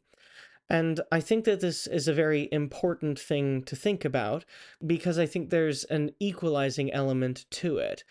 I don't want to live in a perfectly crimeless society, and if there is such a society, I don't want to seek it out, because then if I climb too far up the ladder of gentrification, that itself would come at the expense of somebody else who could be there, and then that means that other people of lesser means would fall further down and would be less able to live in a good place. What I would want to do with my tax dollars and presence is live in a more equitable society where everybody can live in the same spaces together without much of an issue. And some of that, of course, comes with just a mutual respect, where people don't get too much in each other's spaces, which I will also begrudgingly admit was not on this train. But also, some of this comes from just as much not over-policing and not being too much of a NIMBY, everything has to be perfect. So it's a delicate balance, which is very difficult to hit all of the time. And especially when it comes to equity and transit, two things which have very seldomly gone together, I am willing to give the benefit of the doubt and extend a little bit of patience. I imagine that the trains would be better around rush hours, where there would just simply be a lot more people taking it for average commuting, rather than, midday on Monday. And if this were to become a regular phenomenon, I would imagine myself not taking the Green Line out to St. Paul very often. But rider experience aside, which I would say is largely due to the types of people riding it. The train itself is fantastic, very well designed, truly one of the best light rail systems I think I've ever encountered. Also, now it's time for me to talk about St. Paul. Much less interesting than Minneapolis. It's clear that it too has a skyway. There are ped bridges every block, again, a few meters off the ground. But the street life is absent. Every building much more carbuncular, internationalist. Very little street front retail. Actually, now that I think about it, no street front retail. Can't see a single skyscraper that I like at all. Nothing is appealing. In fact, I would say that St. Paul suffers from what I would call typical state capitalitis, a near fatal disease which has befallen nearly every state capital. The only one which I don't think has succumbed would be Olympia, Washington, and maybe close second to Salem, Oregon. But even then, compared to equivalent cities that are not state capitals, I think they usually punch below their weight. You get faraway state legislators from bumfuck nowhere, bringing in very incorrect ideas about city planning, and unfortunately there's an impact crater of stupidity. Yeah, from what I'm seeing here, I don't get why they call it the Twin Cities. There really is only one city here, and it's not St. Paul. Sorry. Oh god, the sidewalk just flat out disappeared. In the middle of the downtown, too. Wow. Wabash and 6th, approaching from the east. Okay, so here's a monument to Ham's Bear from the land of sky blue waters. It's kind of like a tombstone almost. On the back it says, "The Ham's Bear starred in one of the 20th century's greatest advertising campaigns and has long been known as Minnesota's most famous brand icon. Following an idea first sketched on a restaurant napkin, in 1952, artists at the Campbell Mithun Agency created his image from the Theo Ham Brewing Company of St. Paul. The Ham's Bear made his debut on television in 60-second commercials for the brewery. Playful, accident-prone, and a bewildered but cheerful grin, the silent Ham's Bear frolicked in the land of sky-blue waters amid a supporting cast of smaller woodland creatures. Their adventures were quickly shown, but the words and drumbeat of their song have remained unforgettable. To Ham's fans, young and old. Dedicated 2005. By the Hams Club." There's a club dedicated to a brewery advertising icon? Oh, the Ham Building. Okay, so there's a reason why it's specifically here. That's interesting. Oh, no. I guess I got my timing wrong. I wanted to visit the James J. Hill House, but it seems that it's closed. What the hell? Basically, all the possible things that I could have wanted to do in St. Paul are done, closed. I think the wise thing to do now is instead massively accelerate my plans. Take the bus to Mall of America, explore Mall of America, and then take the Blue Line back, head into Minneapolis. And normally I don't make this kind of mistake in my adventuring. I normally check the dates of operation. I guess just this once I was in error. While we wait, this is a truly garbage intersection. 6-lane strode with a massive center turning median. And there are technically street trees, but they're all dead, so they're twigs that provide no shade. It's heinous. Here, 54 limited stop to Mall of America via the airport.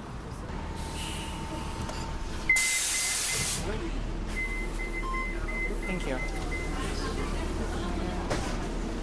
Now, the notable thing about this particular bus route from St. Paul to the mall is that the Riverview Corridor, as it's called, should at some point soon be turned into a third light rail line, or they're calling it a streetcar.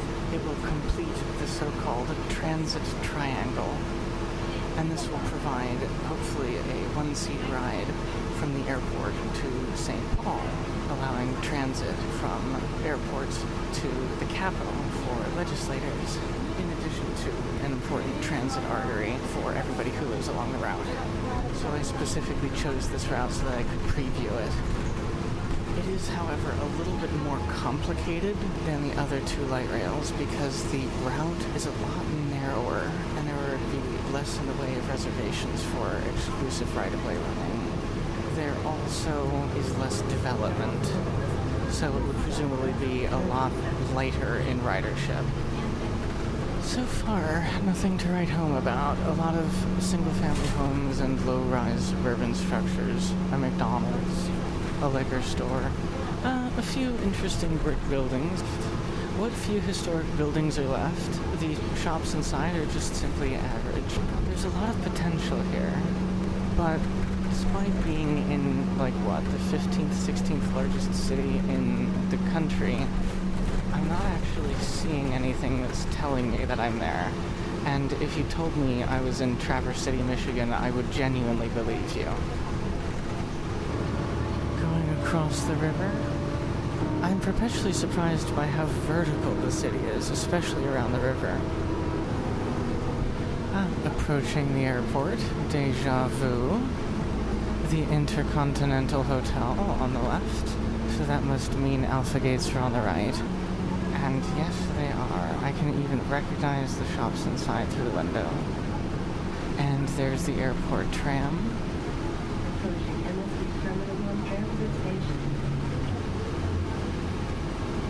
Oh, that's interesting. They have a dedicated transit stop above ground. There's bicycle parking here, so people can bicycle to the airport. That's interesting. This is a very peculiar suburban neighborhood. Very sterile. Beautiful wide sidewalks. Not a single person outside as far as the eye can see. Oh, no, two. The Mall of America. I have heard so much.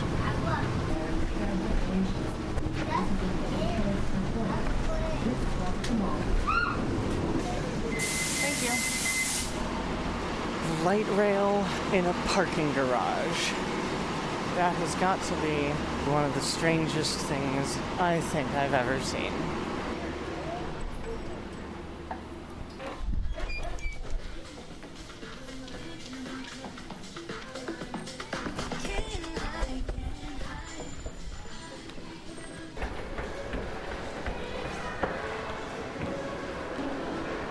Oh my. Oh, this is just getting bigger and bigger. Barnes & Noble, M&M World, 4 stories. It opens to the right, to the left. There's a massive atrium. And then, of course, just ahead is Nickelodeon Universe at Mall of America with actual roller coasters, log flumes, swing rides, arcades, mini golf. Okay. I'm sorry, I grew up in Central Florida. My standards for theme parks are a little bit higher, but I will give them many props for the theming. Definitely very thorough and on point. A massive Lego store. Several different roller coasters, actually, now that I'm noticing. At least 2. 3! Oh my goodness. The Big Rig Truck Experience, which is what I call indoctrination. My gods. A gigantic robot arm flying around in a circle. Oh, well, the SpongeBob SquarePants coaster is a vertical lift hill beyond vertical drop and several inversions. Oh my gods. That's much more intense than I would have expected for a SpongeBob coaster. The world's tiniest drop tower, like 20 meters. It works for kids, I guess. Maybe I'm giving away my age. A lot of this is memories of my childhood. Things like SpongeBob, Avatar: The Last Airbender, Dora the Explorer. Not current IP. Not things that kids are growing up with these days. Like Teenage Mutant Ninja Turtles, that was already over and done with when I was growing up. I've only seen one IP that is remotely relevant these days, and that is Paw Patrol. Which is, of course, Copaganda. So, even though it is very well themed, and well taken care of too, I would call it a bit static. So, that was my circuit of Nickelodeon Universe. I think I really have only one choice, and that is to completely explore the entire mall. I think I'll start from the top down, and then just loop each level one by one. In case it's not clear, the mall is effectively a giant donut, well, a square really. Nickelodeon Universe is a massive separate atrium in the center, and then the mall forms a squared ring around it. I'm on the top level right now, level 4. Let's see where this goes. This is definitely the quietest level. Not much here in the way of retail. God, there's a Hooters. I did not know that they still existed. That's astonishing. Oh, no, there's a hallway here. This is a very liminal space. Minneapolis is the city of liminal spaces. God, this is a fascinating megastructure. A ziggurat to capitalism. Ah, found the food court. So I'm on the edge of a balcony overlook, which itself is overlooking an overlook, which itself is overlooking an overlook. It is a series of setback tiers, each tier probably harder to find an entrance to and get to. So I am as far back and up and close to the ceiling as you can get, and it actually does provide a pretty good view of Nickelodeon Universe. One level down is a bunch of seating areas for the cafeteria, I'm assuming a bunch of other things underneath me. The Lego store is in kind of the center of this area. Alright, here's the B&B Theaters. No idea what that brand is, haven't quite heard it before. Looks like this hallway actually ends up here at this level. So it's not a full wraparound on the 4th level. I'll head back the way I came and try to see if it goes around the other side. Surprisingly large number of people in Hooters. I don't think I've ever been to one except when I was, 5? And as you can probably imagine, given my politics and demographic, I think it's massively exploitative. And then also, let's just say it doesn't have enough vegetarian options, so I see nothing in it for me. It's a sports bar. I don't care about sports ball. It is so aggressively a relic of another era. I'm genuinely astonished it hasn't died yet. I'll be dancing on the grave when it does. Where we start to get a little bit sadder, there's a fully closed-off restaurant up here. Like, boarded up, pulled down window protection and everything. Blanked out. Oh, this is a really sad and empty. Okay, yeah, I guess all malls are suffering, including the Mall. Well, I guess technically that would be the King of Prussia Mall. That's the largest mall in the, if not world, definitely the Western Hemisphere by specifically gross leasable area. This might be the largest mall in the country by square footage, but it cheats because the Nickelodeon Universe, that's not a store, that's a theme park. My God, this hallway. Okay, so it just full-on ends. Instead of going over to the left to finish the horseshoe, it actually curves over to the right and dumps into the parking garage. There is nothing down here except the Mall of America Executive Center. Okay, floor 4. Nothing really much of interest. Time to go down a floor. Level 3. Game shop. Blacklight mini golf. Crayola experience. Rainforest Cafe. Margaritaville. Another peculiar brand that I don't exactly overwhelmingly support. Bubba Gump Shrimp Company. Ibid. Buffalo Wild Wings. Insufficiently vegetarian. This is definitely getting into Restaurant Row. They have faux Victorian street lamps up. the recursively named Burger Burger. What the hell? There's an attached Radisson? This is such a big mall. It comes with its own hotel? Yeah, this is the officially designated food court. But what's interesting is that the simpler, quicker food court is out facing the atrium, where you have a bunch of fancier, quieter sit-down restaurants on this back alley. I kind of like the pairing and the juxtaposition. Still with the street lamps. I do appreciate that. That's actually almost somewhat of a nice touch, if a bit phony. Macy's. Again, are there still Macy's anymore? That's actually a pretty good name for an establishment. Socks Appeal. Okay, now I think we've reached the back of the mall, and this is much more traditionally mall-y. 3 stories tall, with of course a big atrium, and a bunch of pedestrian bridges crisscrossing at various points, and a bunch of twinkle light drapes dangling top to bottom. A bunch of traditional mall fair places, local artistry emporiums, I Heart Minnesota, Love from Minnesota, juice bars, tactical urban combat, Nerf and laser tag battlefield. Okay, maybe that's not overwhelmingly typical. There's a fudge place, a cookie place, several espresso bars. Nordstrom's over here. Now that's a little bit more of an upmarket department store, and I have shopped there before myself, and I do heartily appreciate their experience a hell of a lot more than Macy's, or just really any other department store.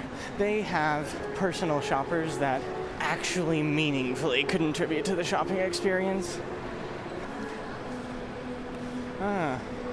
A satellite and slightly upmarket food court, Culinary on North. Looks like it has been redone a little bit more recently. A little bit more refined in its architectural style, but quieter, less manic. An old-time photography store. Interesting. A mirror maze. I'd love to know their Windex budget. And I think I'm approaching the main atrium once again. Alpaca Connection Imports. It's like Spencer's, but for 12-year-olds and stoners. And that's level 3. Going down to level 2. What the hell? There's still a Toys R Us? Oh my goodness, I'm glad to see that. Now that is a chain that should not have died. A mass market retailer that always had an entry-level model railroad train set in stock. Several, actually, to choose from. Lindt Master Chocolatiers. I got to go to their factory in Switzerland. Ooh, it smelled so beautiful. Although my sister personally prefers Sprungli. A shop specializing exclusively in burqas, hijabs, and headscarves. I personally think that absolutely all religion is indefensible, and public displays of religion even worse. But I will also say that people from the Middle East are very unfairly put upon. And so, for the time being, Islam gets a pass, but only until Christianity has been squashed out of existence. So, that being the case, it is nice to see a shop selling specialty designer headscarf wear for the predominantly Middle Eastern immigrant community of the Twin Cities. I find that to be very inclusive, and I like that. And any form of spiritualism is included in religion. There is no God or deity or life force, let's just make that clear. And if you think otherwise, show me the data, not feelings. Faith is believing in something when common sense tells you not to. I actually grew up very religious. My first career goal was to be Pope. Then, all on my own, with no external help, I was able to deconvert myself and became a hardcore firebrand atheist. I found out that around the same time, my father was going through a similar de-awakening. Living in religious Utah, being surrounded by the morons will do that to you. And then I decided to devote my life to science, evidence, and logic. But the point is, I did it on my own without any help or external resources. In, at the time, a comparatively religious family, no less. So if I can do it under those circumstances, anybody can. I will say, from what I'm seeing on the second floor, it's a lot more typical mall fare. Nothing too exceptional. And that is probably by design. Lower to the ground, rent is probably higher, and so you probably therefore get only the bigger chains that can afford it, and also only the more established concepts. Feeling exhausted, I stopped for 2 cookies and a Gatorade. Okay, and that is the circuit of the second floor. God, this place is huge. Swatch. I used to have 2, and I loved them. But then my parents gifted me an Apple Watch, and at least as far as science goes, that has been absolutely invaluable for Bench Lab. Another Minnesota store named You Betcha. An RC car store. That's also a classic case of indoctrination. Now, if only they had a model train store. Down here on the first floor, it is definitely straight-up luxury retailers. Well, that's an interesting, if completely uninformative and recursive name, the Normal brand. And, oddly enough, the stuff inside actually does look normal. I almost actually want to go inside. Not on this trip, though. I have way too little time. Yeah, this wing of the mall, it looks so average. I finally found the hot topic. Oh, garage. I really liked their clothing. And this is the atrium again. So with that, I have finished the mall. Huh. I guess I leave now. Oh, yeah, here we are. So, I almost really don't know what to say. I'm a little disappointed in the mall. I was expecting something transformative, interesting, revolutionary, maybe is a bit too far. I was just expecting something different. Anything different. And sure, there was the amusement park, but that was it. I mean, sure, it was a good mall, it just wasn't a great one. That was the interesting part, that it was, at the end of the day, just a mall.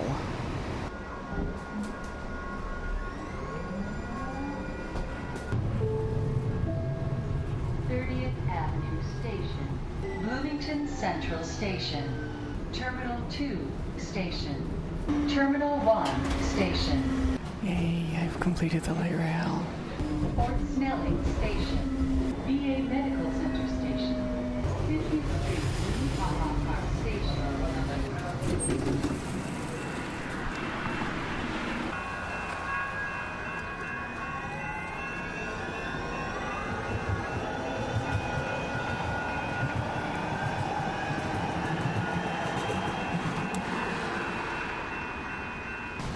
So, overall, having now ridden all of the light rail, I can say that its design is fantastic.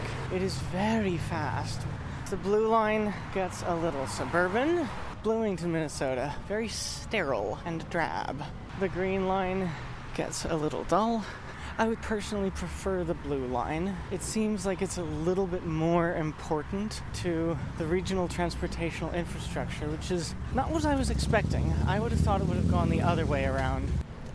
Now this is something I did want to check out. Minneapolis Park and Recreation Board, historic site, the famous Minnehaha Depot. This is an adorable, minuscule historic train shed.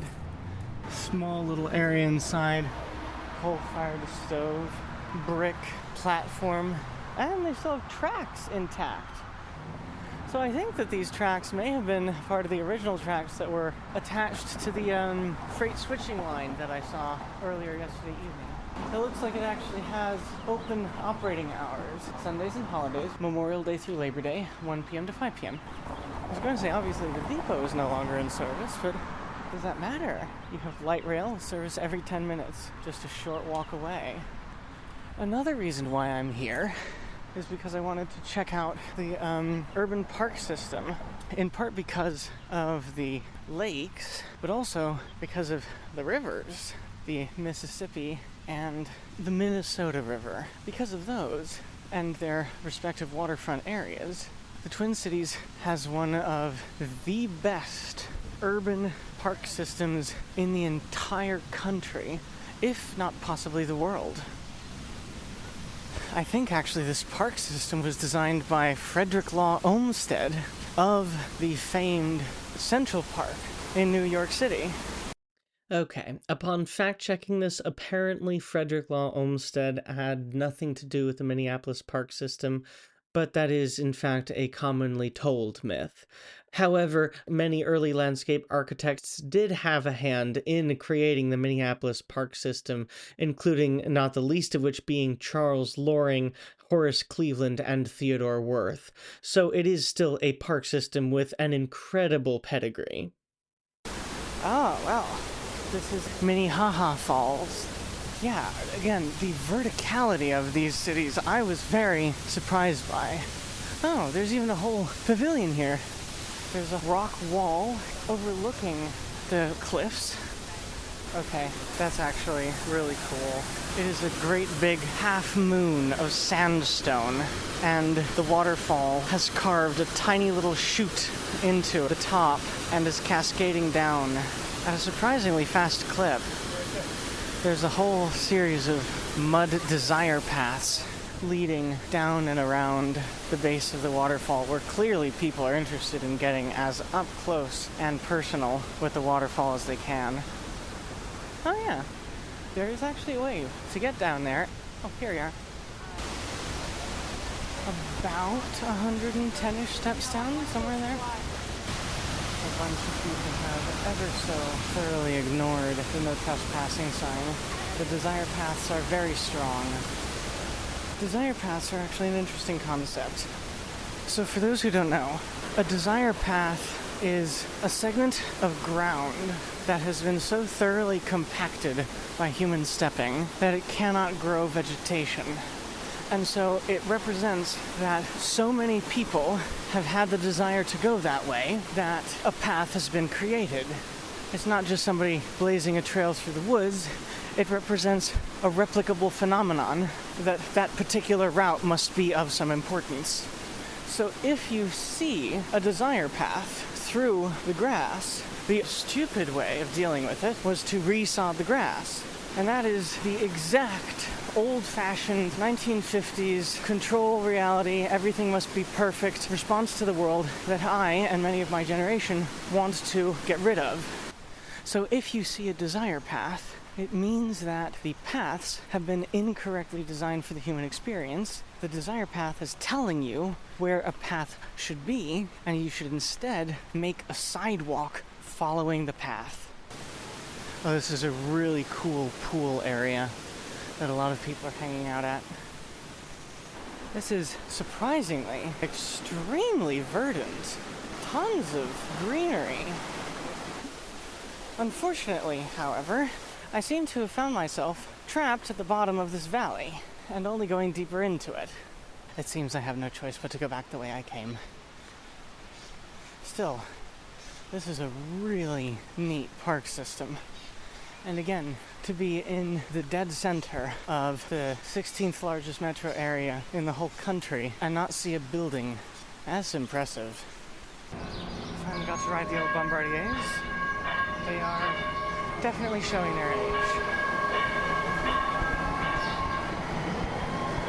Seeing as they are, after all, approaching 20 years old. So, what I'm up to at the moment, I checked all of the other museums that I wanted to visit in downtown Minneapolis, and guess what? All of them are also closed. That's one thing that I really do have to give Europe, specifically Paris. Now, here's the thing. I don't like Paris actually very much. It's a good city. It's possibly even a great city. But on an emotional level, it doesn't quite speak to me.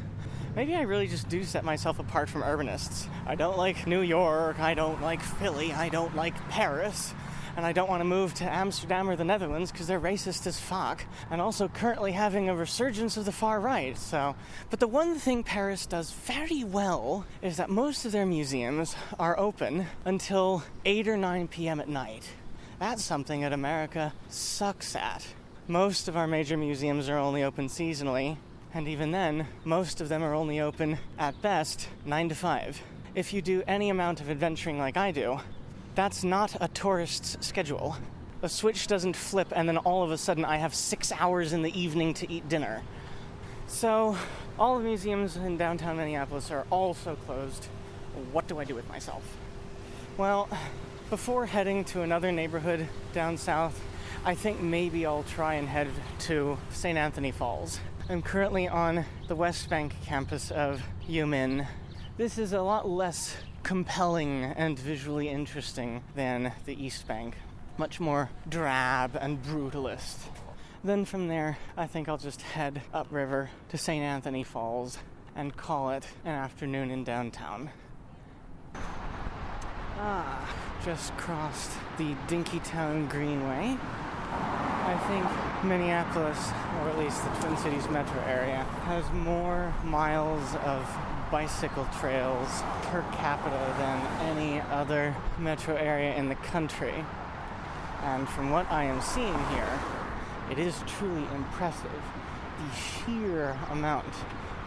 Notably though, I'm currently passing under I-35 West, which, to those in the know of certain disaster-related podcasts, or just disasters in general, is America's other bridge collapse.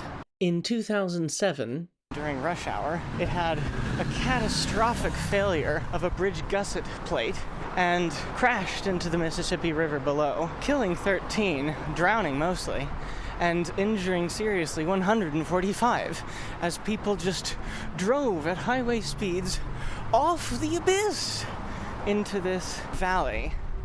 I can say that the replacement bridge I'm walking under is a mighty bit more sturdy. Rounding the corner, you can see the famous Stone Arch Bridge. This is all on Mill Ruins Park, where there's a large concrete and stone mill that I believe is now part of the Mill City Museum, which is one of the ones I wanted to go to. And it kind of tells the history of how one of the things that gave Minneapolis its start was grain milling. I've been largely paralleling this whole route, the Dinkytown Greenway, which I believe is also signed as the Grand Rounds Scenic Byway. And that's another thing, too, that I love about all of the bike trails here. Not only does Minneapolis have so many fantastic bike trails, many of them are also integrated into a statewide bicycle trail network, the likes of which I think I've really only ever seen before in Michigan. So instead of just petering out to an unsightly end in the suburbs, many of the city and suburban bicycle trails converge onto long-distance bicycle trail routes, not just curbs on the side of state highways in places such as Pennsylvania. Sorry, I like you, Pennsylvania, but you have a lot of work to do.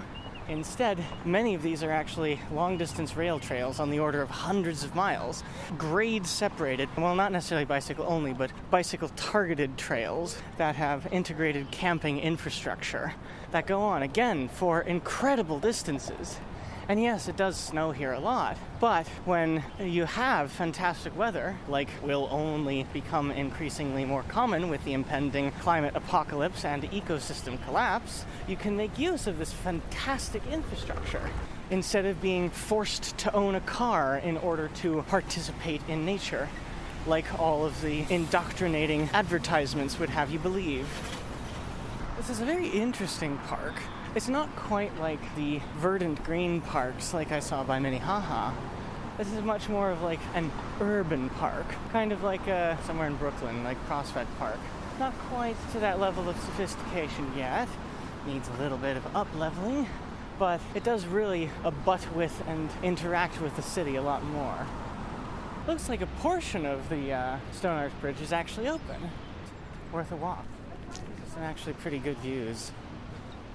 One of the things that I like about Minneapolis, and admittedly, this is just a feeling, but it seems like it's honoring its industrial past while also probably rightfully jettisoning it. It really never ceases to amaze me how many conservative politicians keep talking about American manufacturing as if that's a good thing. I mean, of course, we will always need some. We need to be building more domestic train cars. But other than that, in many ways, manufacturing was a symptom of the consumer culture, which represents basically everything bad about planet Earth at the moment.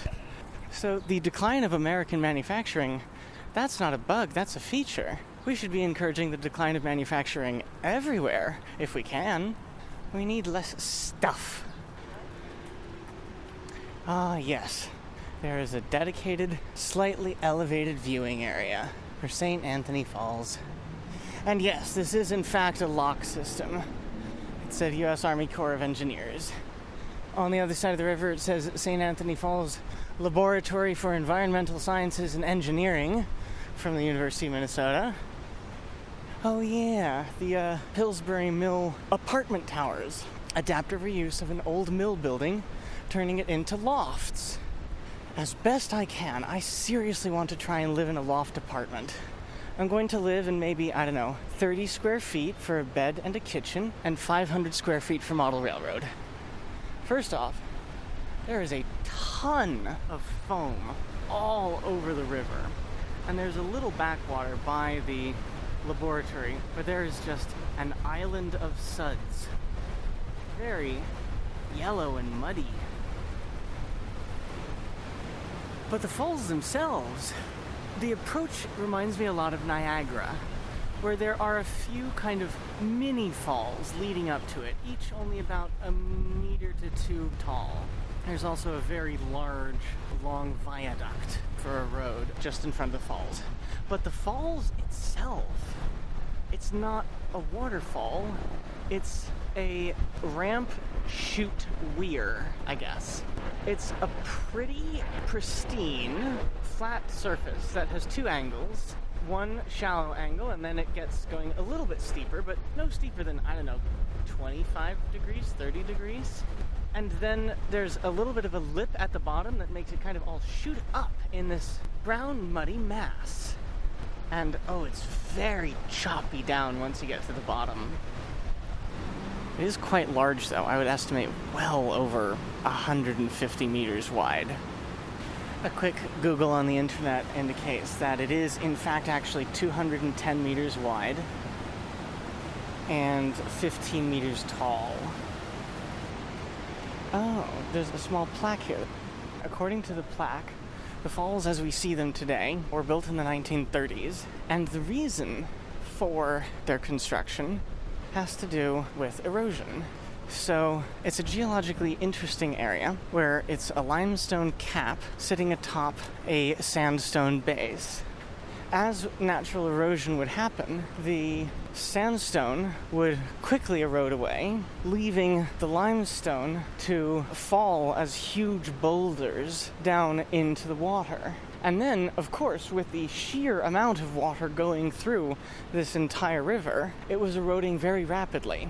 Like, over the time from when Europeans started recording this place, the location of the falls had already advanced a noticeable distance westward.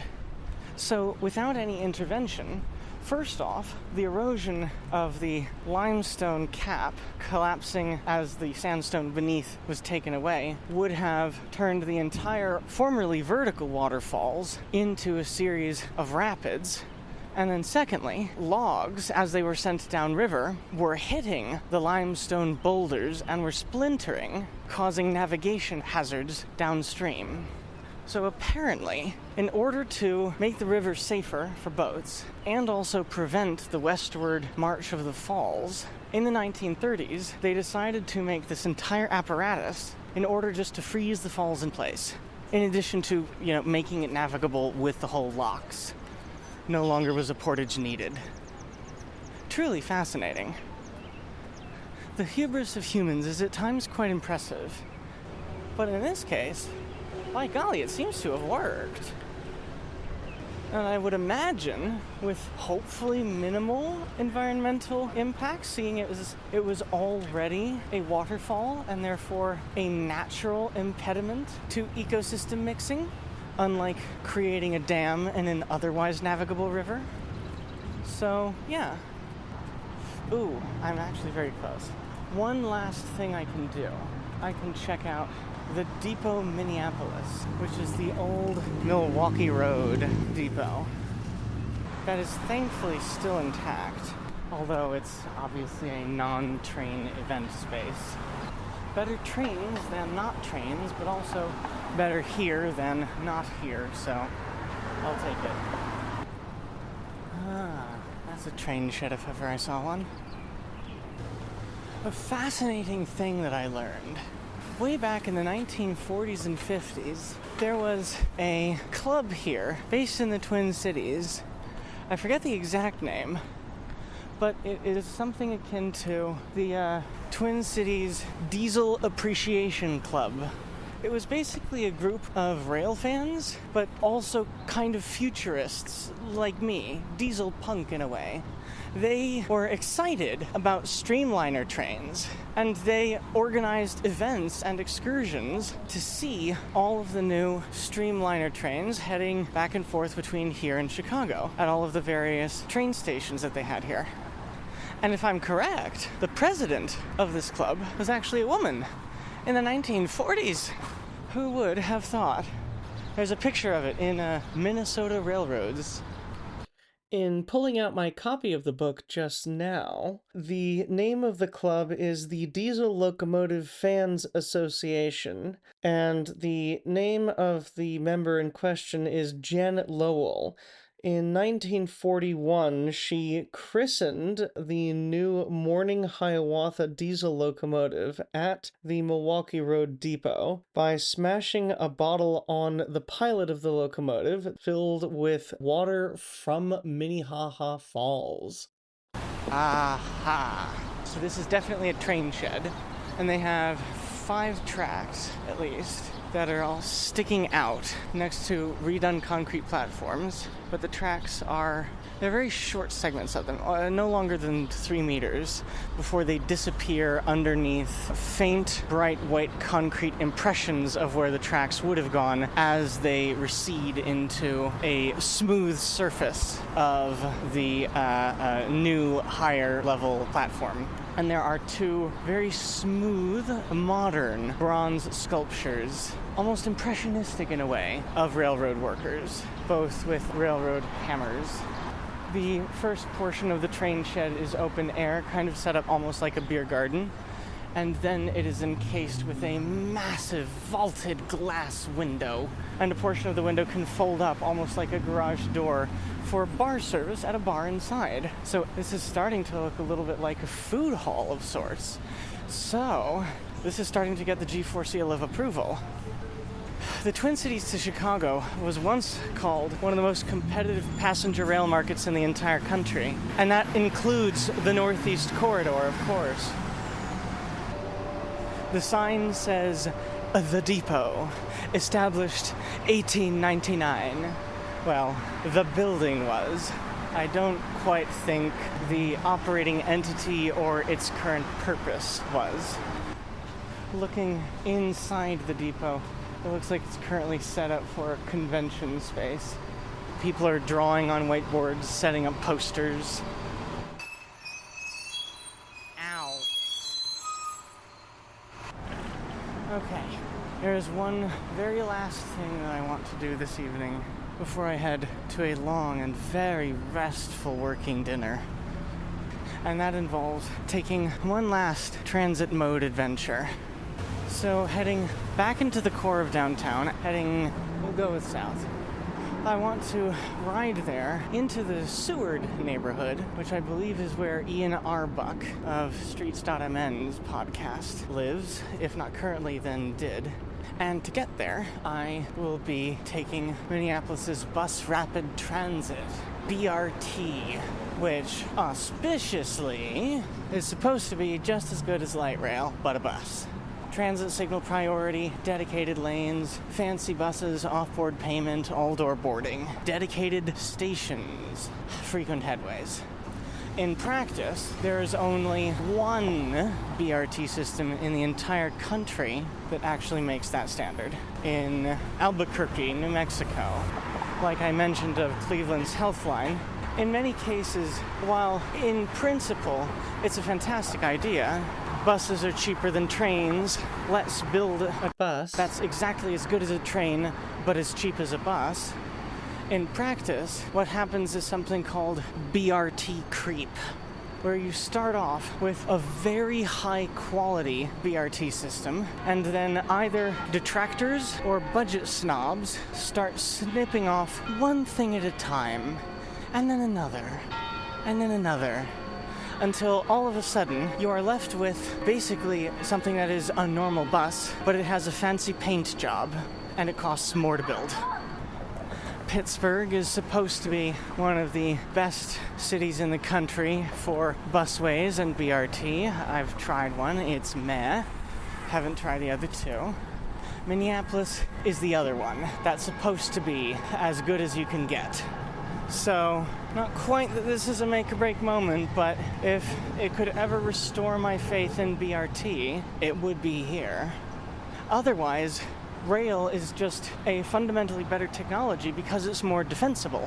It's easier to snip away at all of the little quality of service improvements in BRT because you can much more easily turn a BRT lane into a car lane. And all the jealous drivers are always going to be looking at that lane and thinking to themselves, oh, I could be driving over there, but I can't because it's painted a different color. Why won't they let me? I should lobby my municipal person or alderman or whoever.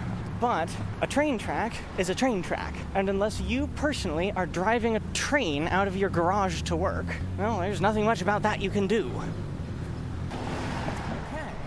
First step, I see a dedicated station.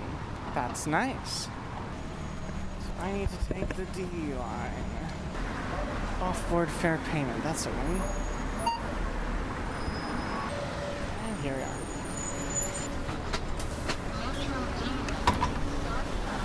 Sorry.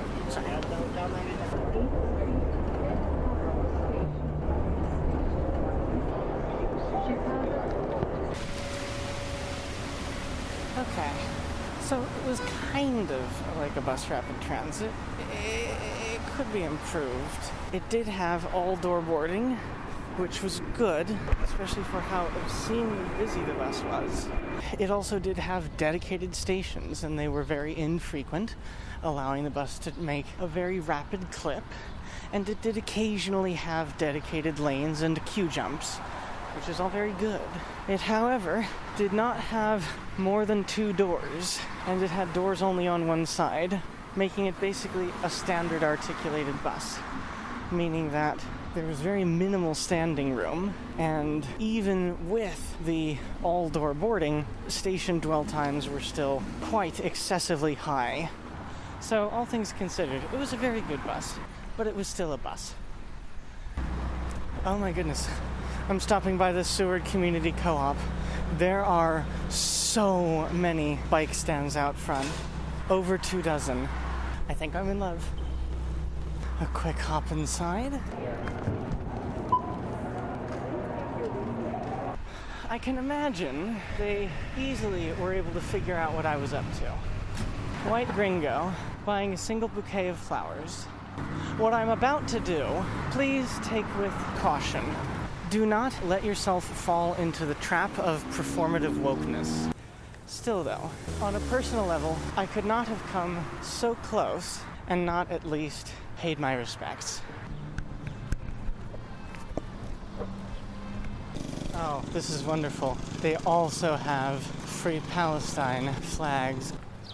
Welcome to 38th Street and Chicago Avenue, also known as George Floyd Memorial Square. They've turned this to a 4-way stop. Traffic lights are not functional. A gas station has been turned into a rally meeting area. Unity Foods is still open. That's good to see. on May 25th. If you want. You want to take a picture of me? Why not? I mean, just because it's beautiful to see people still doing this almost 4 years later. So I ended up having a wonderful conversation with two very fascinating people there. They made a point to say that they could see that people still cared from the fact that flowers still showed up, but they couldn't often see the people dropping those flowers off, and so they could never connect a face to the flowers, which is why they came over to ask for a picture. So there probably is a picture of me floating around somewhere on the internet. But we ended up having a wonderful conversation that went on for a very long time. We ended up covering why I came out from all the way over from Pennsylvania, but also some broader topics like the state of the world at the moment. And for all of its faults and disappointments, how George Floyd himself was kind of a sleeping giant. Even though he's no longer with us, he did kick off a massive, wider discussion. A really interesting thing that they pointed out is that now, as a result of his passing, they can talk about these things with white people, whereas things like microaggressions and discrimination have been obviously the commonplace lived experience of people of color for a very long time. It's only in the past 4 years that it has become transparently obvious to white people. So now, all of a sudden, it's become part of a common language, at least to most of us. And there's all of a sudden starting to be an understanding where there was not one before. And this also kind of starts to get into an interesting thing that I try to live my life by, at least as much as I can: intersectionality. So, to those who may not know, the concept of intersectionality is that you may have multiple competing identities that may work against each other that have to be taken into account. For example, say that you are a Black woman in the workplace, and say that your workplace has an initiative for women in the workplace, but then you get left out of that because of racism. Then say that you have an initiative for Black people in the workplace, but then you get left out of that because of misogyny. So unless you have an intersectional perspective, knowing that you can be both Black and a woman at the same time, you can have certain demographics that can fall through the cracks all at once. So that's the very specific nitty-gritty perspective, but this has also kind of morphed into a much broader fourth wave civil rights movement, where a lot of different, seemingly unrelated movements are all kind of trying to work together. For example, one particular person might balk at somebody for using African American vernacular English, and that same person might also balk at me for my autistically driven, incredibly loquacious and circumlocutory verbiage. And it's not likely that they have separate, unrelated issues. What's much more likely the case is that they just simply view the both of us to be different and weird, and they don't like things that are different. And so we could view these as completely separate issues, of one of them being racism, the other one being neurodiversity, or we could just view this holistically as xenophobic people being xenophobic, and we could just all work together and combine our efforts. And so that's why you see in kind of the wider world a lot of these things like poverty, gender, and race all of a sudden swirling into a broader understanding. And kind of when you think about it, it really is not ever possible to isolate any one of these factors from any other. And so that's why I find it so personally important to support Black Lives Matter and justice for George Floyd and all of the other African Americans and people of minority backgrounds who've been brutalized by the police and just general racism in this society. Because even though I am as alabaster as they come, because I am queer and trans and especially neurospicy, a lot of the discrimination that other minorities experience, in some ways, they do come back around to bite me. Nowhere near to the same degree, I will be the first to admit, but in a sense, it's envies and arms, and injustice anywhere is a threat to justice everywhere. So, yeah, Their fight is just as much mine. And then, on a personal note, one thing that I took away from this conversation that I will always hold very close to my heart was how I was told at George Floyd Memorial Square that Wisconsin is terrible. I would never live that. That is the racist state. Gotta be in America. It would not be an episode of this podcast unless we threw some shade at Wisconsin. Sorry, Bianca.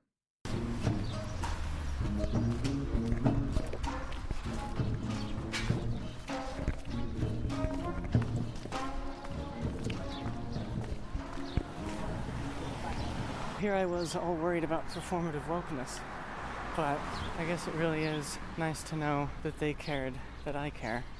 That was really touching. I'm not often an emotional person, but that did get to me. I am very glad that I did that. A quick hop up on the 11 bus, and a particularly long walk along 26th Street. I'm starting to fatigue quite badly. I have been doing a lot of walking today. According to my watch, I have already walked over 27 kilometers, and I still have more ahead of me to transit home this evening after dinner. It's been a pretty much non-stop, but definitely worth it. These two are also very beautiful, very verdant neighborhoods. A mixture of cute houses neatly tucked into each other, and then punctuated every kilometer or so by much more major, not thoroughfares for cars, but commercial areas with lots of attractive restaurants and things to do. The place where I'm headed is Nightingale, which I did check this one in advance. It is one of a very few restaurants in town that stays open late on a Monday night, and it is one that has been on my list for quite a while. I have, by the way, over 15,000 places saved on Google Maps. Actually, it was closer to 20,000, but then whenever I tried to open Google Maps on my phone, it started to melt. So I decided I had to do something about that. Just your basic stuff. All the national parks, all the UNESCO World Heritage Sites, potentially interesting gastropubs and breweries in all major metro areas, all LGBTQ women and minority-owned breweries, distilleries, and wineries in all 50 states, every tourist railroad and railroad museum in the continental United States. You know, the basics. Anyway, the place where I'm headed, Nightingale, specializes in artisanal cocktails and gourmet bruschetta. It seems definitely up my alley. So I will literally rest my feet for several hours, at least 2.5, or basically until my laptop battery dies. Then I will head home, preemptively pack up for tomorrow, and then exhaustively decompress. Once Upon a Crime mystery books. Oh my goodness. I love your whole aesthetic. Oh, thanks. I'm a drive-by complimenter. Here we are. Time to rest. And with that, I had a very well-earned and very productive evening at the Nightingale restaurant. I had delicious food, exquisite beverages. I finished my lab meeting presentation, which meant that I could turn the rest of the trip into a writing retreat for this podcast. Not that we'll ever get around to those scripts at this rate, but that's another problem for another day.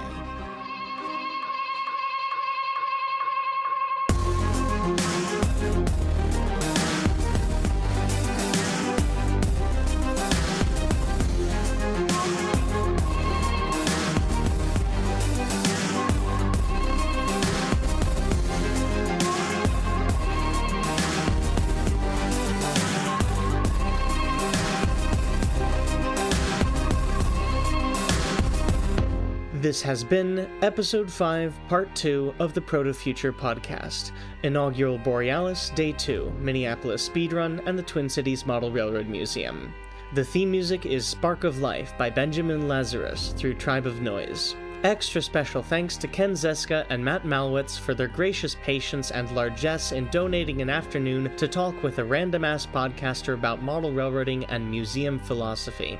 Again, thanks to my patrons, and especially my parents, G3 and Bethany, for contributing to this journey through paying for airfare. Next episode is really what this whole trip is about, so stay tuned, Pop-Tarts, you won't want to miss it.